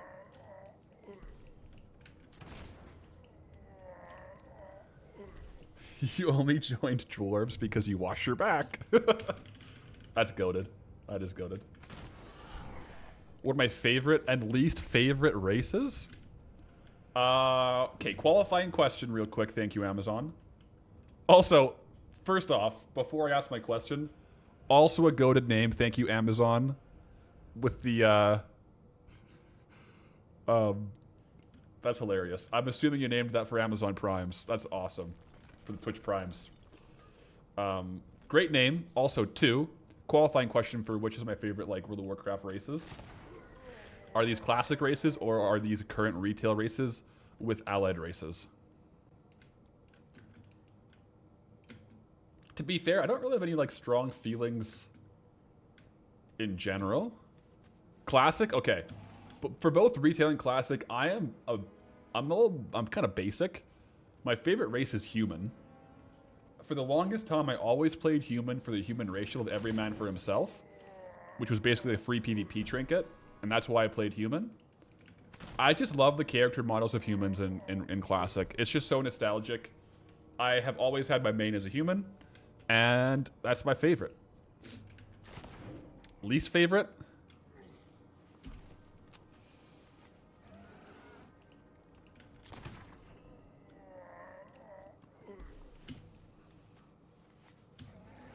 Least favorite classic race. So it's probably going to be one of the horde ones. So it's either going to be orc. I like orcs. Taurens. I like Taurens. Trolls. I really like their dialogues. Undead. I kind of like undead. Honest K. I'm kind of getting down to the wire here. I think my least favorite race might be Night Elf. Actually. And hear me out. I don't know if it's so much about the Night Elves. I do not like the Night Elf leveling. I don't like Darkshore. I think I tried leveling it once when I was younger, and I just had a bad day about it, and then, yeah. I don't, like, aside from, I guess Traveler was a Night Elf. I've never really played Night Elves. Stop the cat. Boo. Whoa. Got some backlash here, guys. You regret the sub? I'm sorry, guys, but, like, it's a tough one. I think it might be Night Elf. Might be my least favorite classic race. Yeah. Obviously, I can't say gnome because I would never hear the end of it.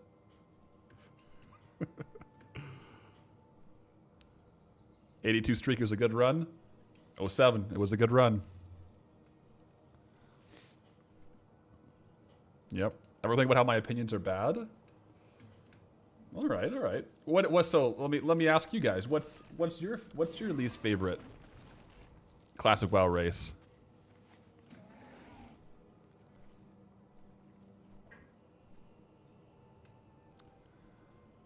Yeah. Gnome? Undead? No, wait. Is everyone's least favorite race Gnome?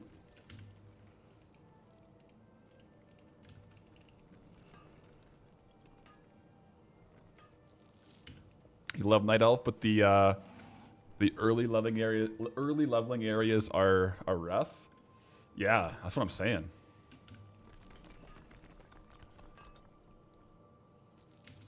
Everyone, whoa. Everyone hates gnomes. I didn't realize. So wait, when you guys are telling me that I am a gnome hater, I think what was really happening was you guys were projecting your opinions on me. That must have been the vibe.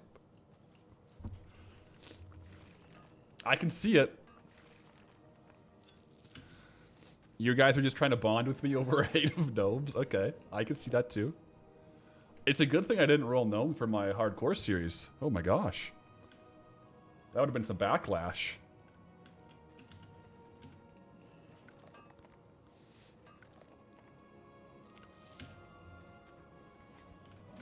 Least favorite is troll.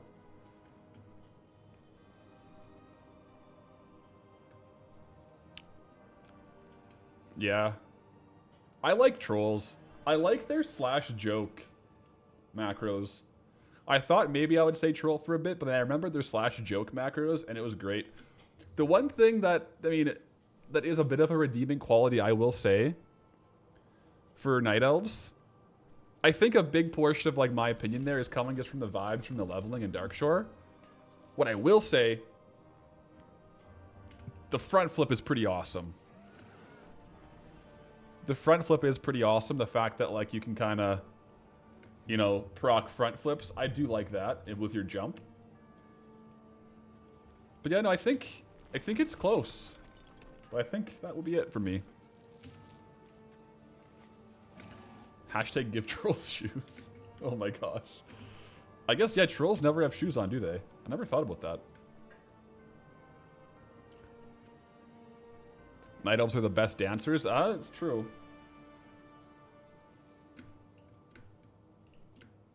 I guess I didn't consider both male and female character models. That's a good point. The idea of gnome warriors is funny to you? Gnome warrior is funny. I think gnomes are just kind of like a funny little guys, you know?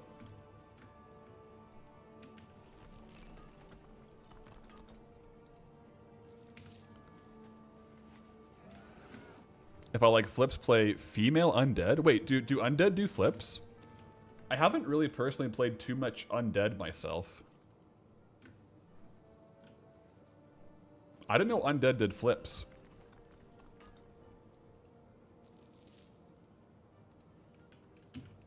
When they attack. Ah.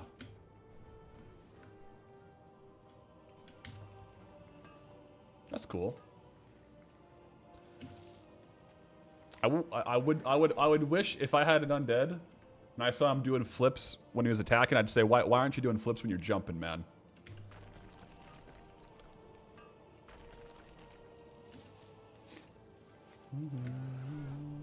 But yeah, you do have to respect the gnomes. You don't have to like them, okay? In race locked, but you got to respect the challenge. It's definitely a cool sub challenge within the challenge, the no healer aspect. That being said, if they could stop stealing my chests, that would be very much appreciated.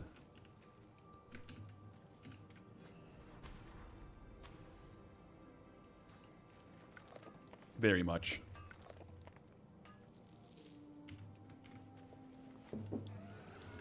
Am I tired of copper ore zones yet? How many more copper ore zones do we have? Silver Pine will be one. We've actually probably done most of them. Duratar and Barrens will probably have copper ore. Barrens will have a bit of a mix, though.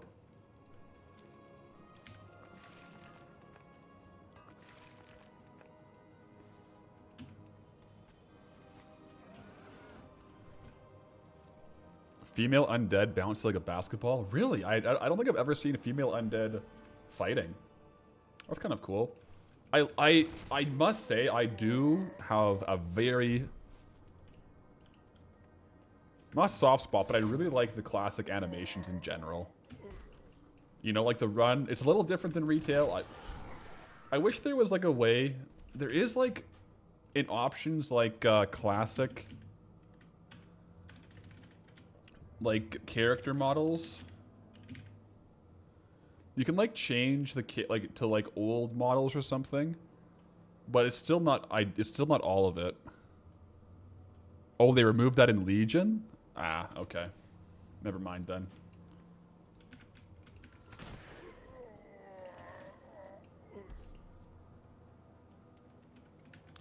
Yeah, you used to be able to like toggle classic or like old versions of the character models, but I guess not anymore. Yeah, it's a little bit too bad. Expanding the range TPC. Draenei is the worst race.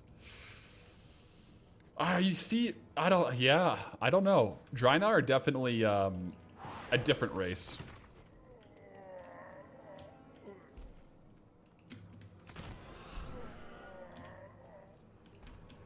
Fun fact, Paladin was to be the equivalent to Shaman, but the Horde had 3 races for Shaman, whereas the Allies had 2 for Paladin.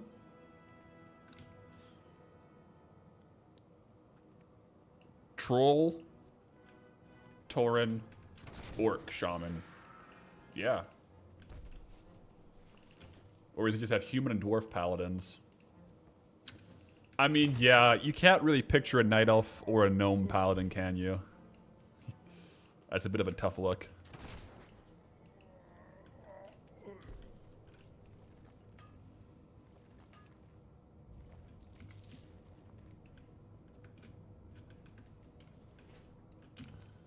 You can with gnome? You can see gnome paladin?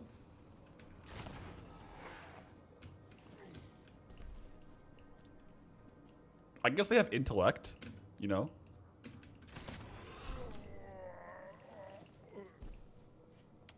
Dwarf paladins are very cool. I like dwarf paladins. They require the light, yeah.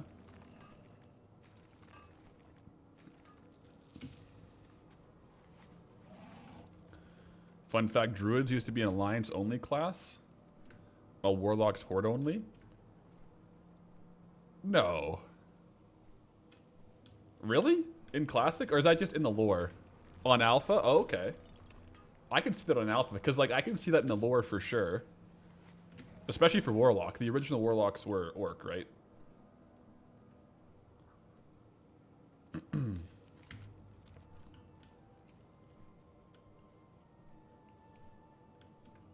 But yeah, I didn't know that in the alpha that was restricted.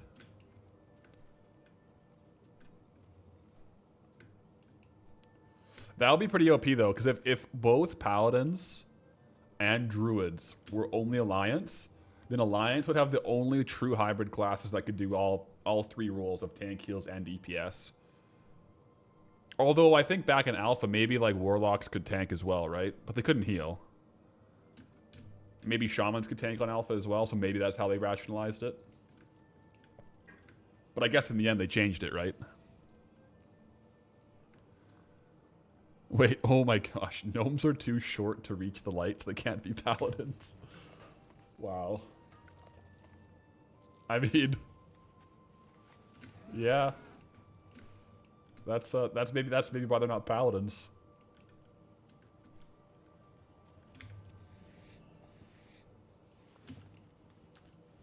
Alright, we'll go again on the Modan monster, see if we can't get a drop. I don't think it drops anything. Last time we killed it, there's nothing. It's also not skinnable, so...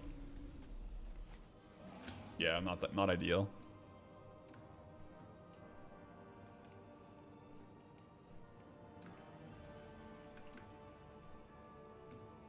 Just ego kill. We gotta make sure the waters are safe for the people questing here, right? One thing I will say about Loch Modan is this is the zone with the most actual people questing in it that I've seen so far on Goldbound. Like, no other zone has had... I've seen so many different people, like, doing quests while I'm farming. So we gotta make sure they're safe in the waters. Killing the Loch Modan monsters. Old Sudi is gone? He's over here now. They moved him. But he's not a rare. He's just like a key mob. Like a named mob. Not a rare spawn.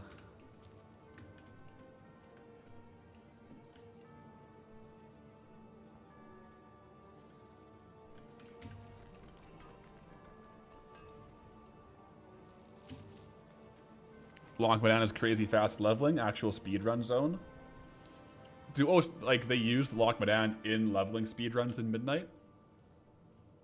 It has good density. Lots of kill quests. Yeah. I can see it being pretty decent for speed leveling. May as well take a couple kills on these guys while we're here for maybe an extra Rodentia short sword.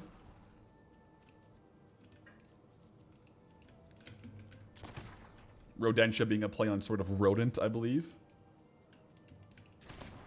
From the tunnel rats. So you gotta give a nod to that.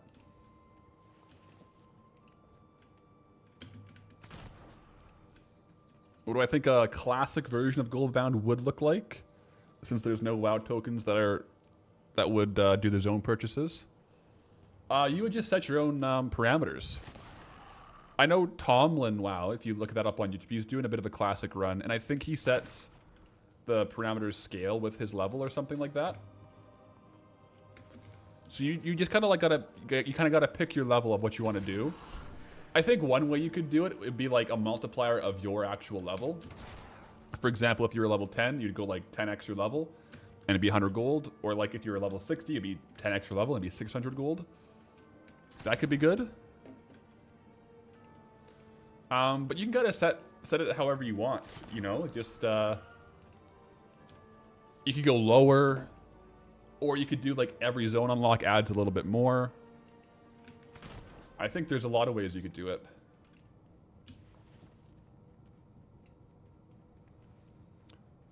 You could, yeah, you could link it to an expensive item. Like maybe something on the auction house that's expensive, but there's a lot of it. You know, like what's something used for a legendary craft that there's a lot of, that's a pretty frequent price, but might vary, you know? T-Boos. T-Boos might be pretty volatile because people might just start posting it for gold cap. Yeah. But there's definitely some items that are like very expensive. Like Arcanite bars might be a good one, yeah. Plum, greetings, traveler. From Denmark. Greetings.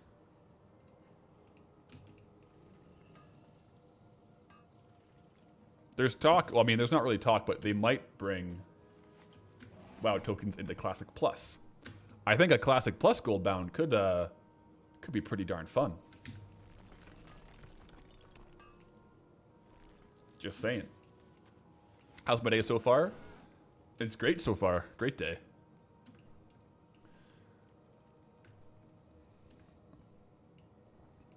Just enjoying the Loch Modan vibes here.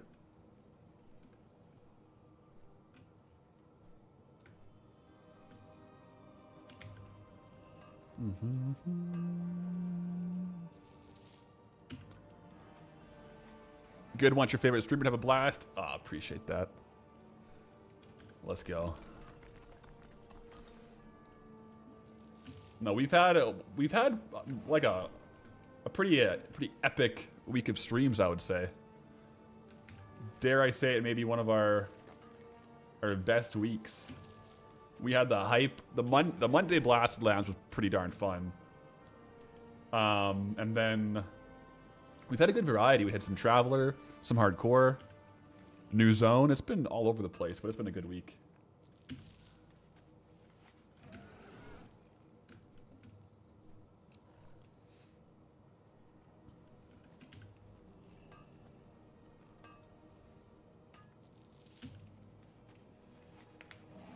It definitely seems like there's a lot of people that strongly feel against having a WoW token in Classic Plus. I get it. I can definitely see both sides to it.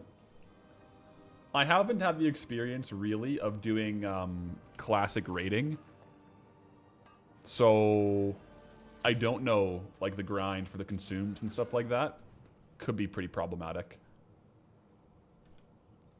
Especially if it's like legalized gold buying, then it could be rough. I don't know.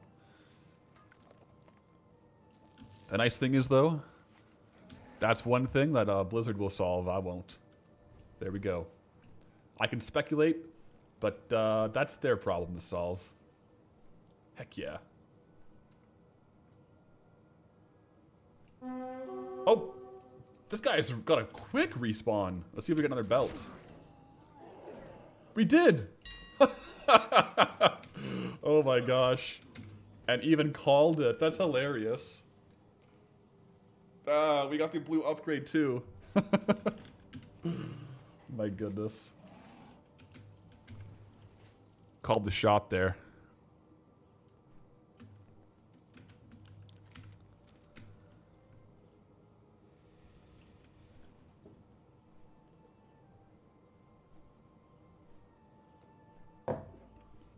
Bakosa, you saw me in Loch Modan a few minutes ago.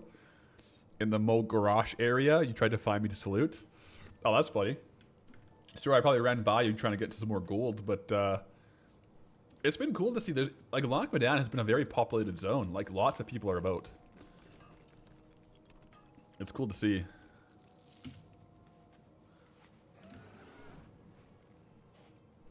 Yeah, I guess one thing is in Classic WoW, the consumables are such a requirement. It's nice because it's part of the grind, but if it's such a monetary issue, maybe it'd be better to have some other system for that. I don't know. Maybe they'll do that in Classic Plus. That's technically not official yet. Right? I could see it. September and BlizzCon is coming up pretty quick, guys. Like, it's May 1st now. May, June, July, August, September. That's 5 months away of a potential announcement. Man, how hype would it be if they announce it and they're like, oh yeah, it comes out in 2 weeks. That's probably not going to happen, but that would be pretty nice. I, for one, would be ready to be locked and dialed.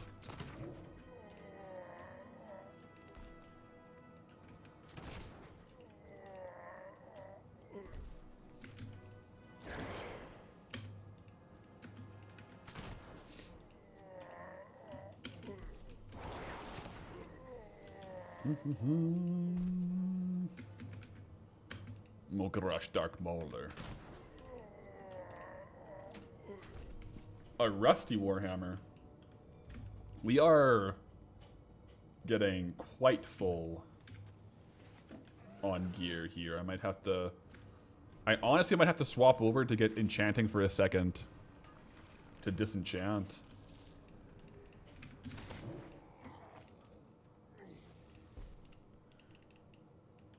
Mobile WoW? I mean, we kind of have mobile WoW, but like you'd have to have like a very specific setup. Yeah. I don't know.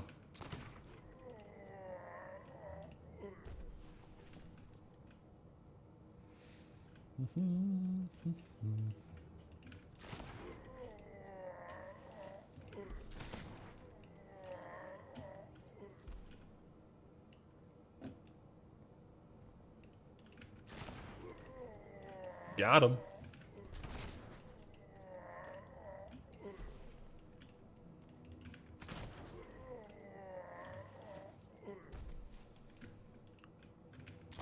What is it? /kill track list /KT list?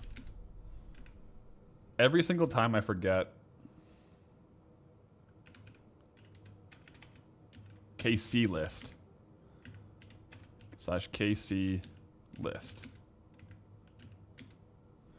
Every single time I can't remember how to pull up the kill count thing that shows all of them. But I'm wondering how many total ogre kills I have. It's got to be a few. There's a few different varieties of them, so it's hard to add them all up without seeing the list. It's like /MC list? I don't know. It's okay. We'll leave it for now.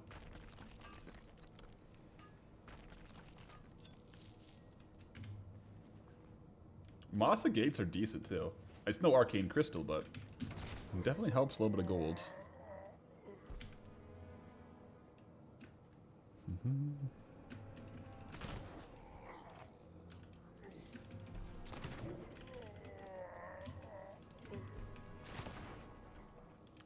Either way it goes, though, like I'll be tuning into BlizzCon, seeing what they announce. I'm assuming they are for sure going to announce some kind of Classic Plus, but I'm just excited to see what it is, you know?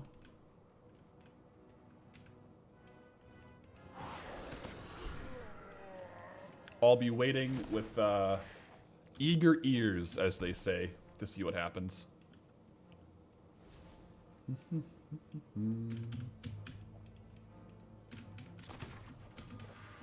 Is there a stat tracker for ore/herb nodes picked up?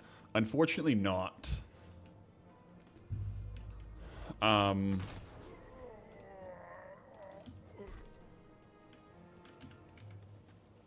You'd have to get like a separate add-on and then make sure it always stays updated for tracking like individual, like how many copper ore nodes you've gotten or how many tin veins.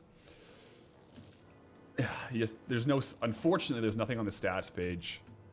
The WoW stats page is a little bit of a bane of my existence lately.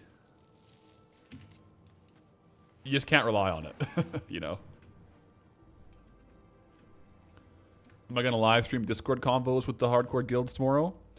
No, I probably won't stream it. I'm probably just going to join and lurk and kind of like gather information. You know what I mean? Just kind of like lurk a little bit, and then I'll probably try to talk to people on the next like hardcore stream. See if there's anyone in the guild that's willing to like give me some details about the guild. But yeah, I'll just kind of lurk, see what kind of discords I can find. I'm just like, if each of the guilds have their own discord, maybe I can get in. Maybe they have to, maybe you have to be in the guild.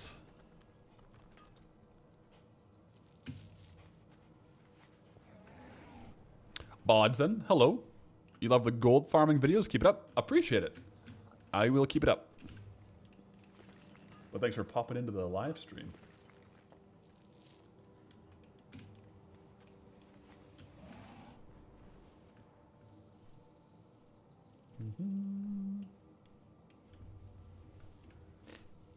Honor Core is just in the guild message. You can send it over. I'll make a Discord channel in the Traveler's Hearth for like hardcore Skull Rock. And it won't be just for the humans. Like if you guys want to, if you're playing other classes or other races too, you know, on the back end. Oh. Yeah. What's happening tomorrow though? I won't be, nothing really. I'm just kind of doing some research offline on which, not necessarily like which hardcore guild to join. I'm pretty sure it's going to be Honor Core, but I want to know more about them before I do it for sure.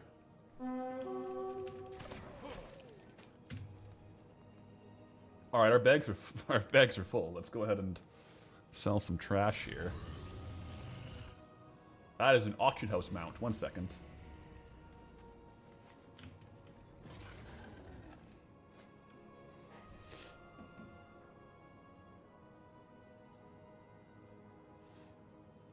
Who's the guild leader? I don't know. Is it? Wait, it's Arcavium? I've never seen him on there. Let me see.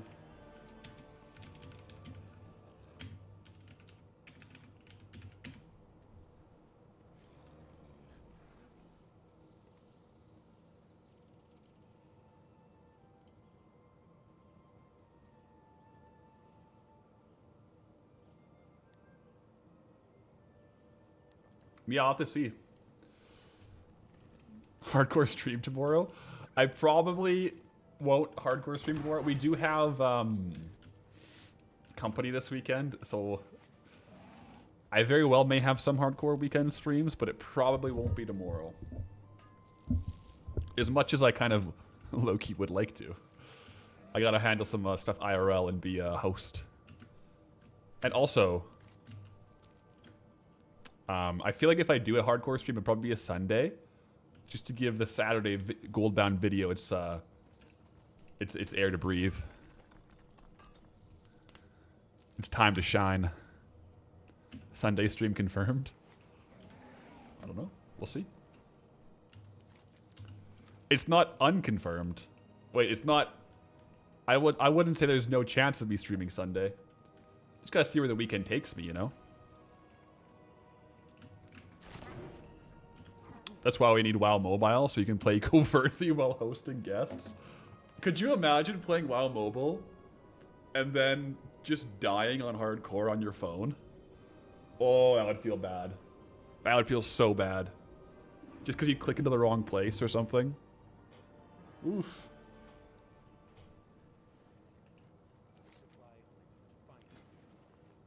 Okay. I came here to quickly get enchanting because I want to disenchant some stuff. What is this? That's cool. Wait, a Hearthstone table. Nice. I'll unlearn skinning. Oh, look at this, guys. They're setting up for the Dark Moon Fair. Exciting stuff. You know, a Sunday stream would also be good because we could do both Stranglethorn Fishing Extravaganza and Hardcore. So, you know, there's also 2 benefits to it, but we'll see what happens this weekend, guys. Tell me about production professions, please. I want enchanting. Tell me about enchanting. Train me in enchanting. Okay. So, we gotta be careful here. There's a lot of stuff in our bags that I probably really don't want to enchant or disenchant.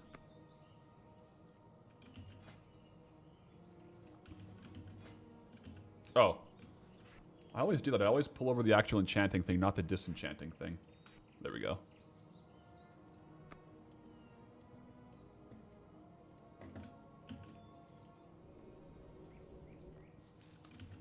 Greater Eternals.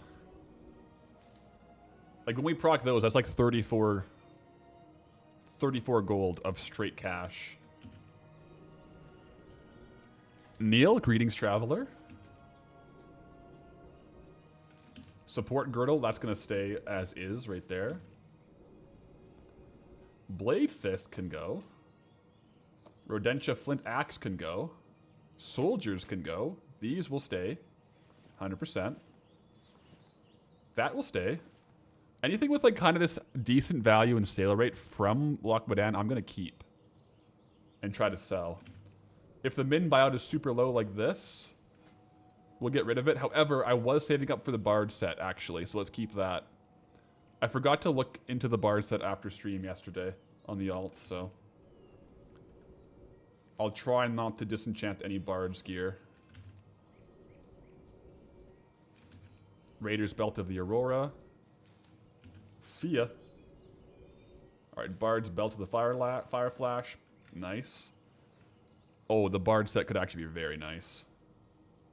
I think I have the Bard's leg somewhere.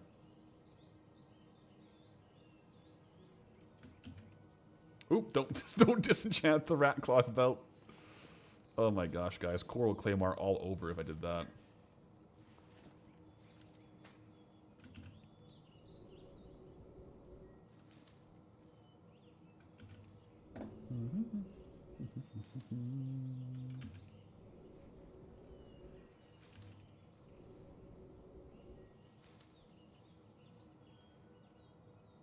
Them some big ticket items? Yeah. Yeah, we got some good items today. I probably should put them in the bank before I disenchant. You're not wrong. I'll just go very carefully.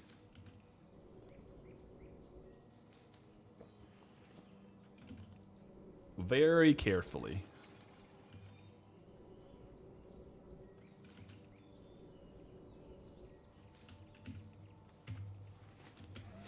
Have I farmed the new Transmog sets in Midnight? I actually haven't. Void Paladin's cool. I haven't actually done much Transmog farming in Midnight. I do quite like Midnight, but I've also been really... Who's this? This is hilarious. One sec.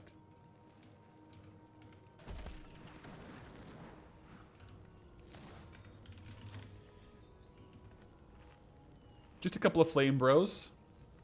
Hanging around. You know how we do. Hell yeah, brother.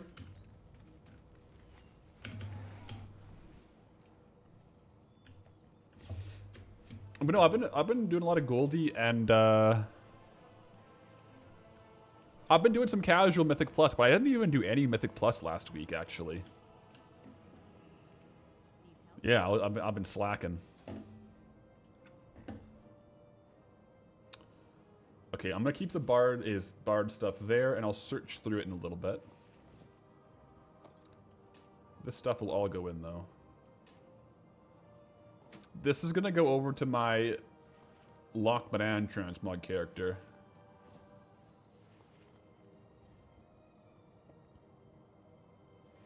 I hang out with night elves now. Okay, okay, guys. I said you know, if I had to pick between all the classic races, night elf might be my least favorite. But before that, I said it's kind of hard. I don't not like any classes. Just it's like my least liked one. You know what I mean? Just backpedaling hard now. Okay, bard. Yeah, we have the legs. Guild to bard. You got selective hearing. No, that's all good. It's just kind of funny.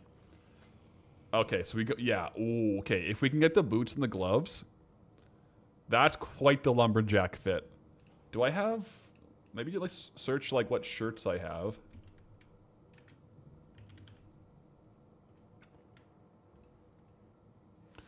Little white tuxedo fit with it. Does that look good? I don't know.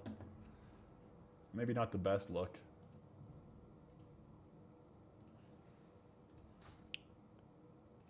I'll double check. I think I have the gloves and the boots potentially on my Transmog alt.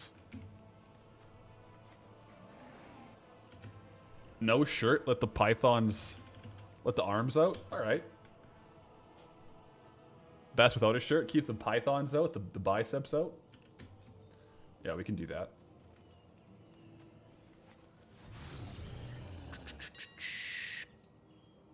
Keep.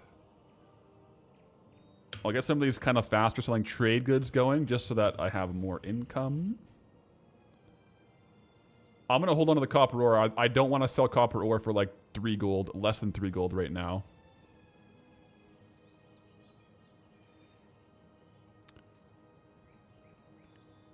You kindly request that I accidentally click the mailbox? It's happened before, but today is not that day. I didn't accidentally do it today. But it can definitely happen.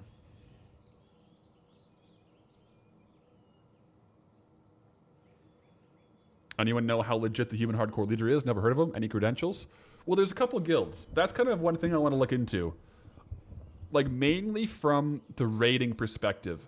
I want to pick the hardcore human guild that has the best chance at raiding. That is, like, kind of my goal. So, you know, if the raid leader has, like, some experience, that's one reason why, like, I could start, like, another human faction. I think if I was going to do that, like, I would want to play more than twice a week, like, minimum. It's a lot of logistics, and I wouldn't be able to raid lead. That's why I would prefer to join a guild and, you know, have someone deal with the logistics, and I can participate. That's kind of ideal for me right now, I think. But, you know, if... I want to raid, man. I want to raid.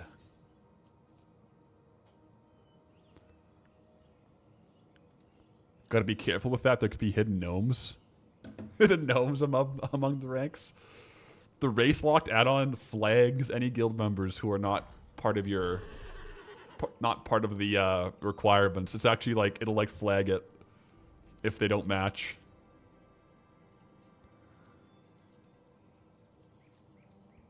So otherwise you'll raid lead the humans? You know?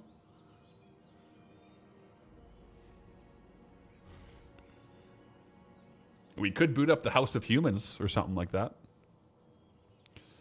But there's like the 2 guilds on Skull Rock already have like near full members on humans, so I don't think they need a 3rd faction, but you know, if it has to happen, it has to happen. But I don't know if it does.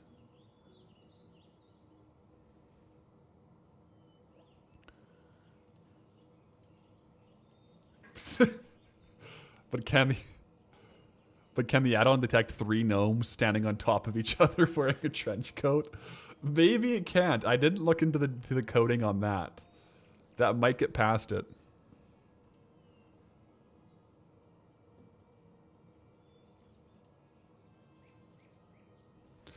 Why am I not just math listing everything? I'm trying to save certain things for doing things with it later. So like all my herbs I want to keep. So I'm kind of going through to see which ones are going to be good ones. Copper ore is a low price, so I'm kind of looking at the price to make sure I'm selling at a decent clip.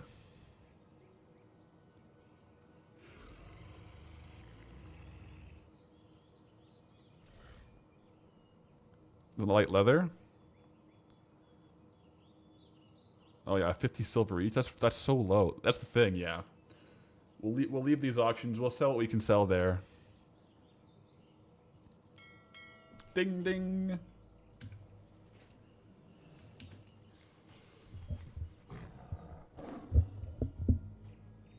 Oh, all right, guys. Open the mailbox and repost it. No. I'm not falling for that one today. But guys, GG's today. I got to get back to editing here for the video tomorrow. But this has been a pretty epic day, pretty epic week of streams, guys. We'll be back at it Monday for sure. If I do go live Sunday, it's possible, not guaranteed at all, but possible, but probably not, but maybe. I'll definitely drop a Discord thing, but I definitely want to do some recon on the human guilds. Okay. So until next time, friends, go with honor. Signing off. GG's. Timmy Tech just popping in on time, right as usual. Right on usual for the Panther. Farewell, travelers. See you all tomorrow.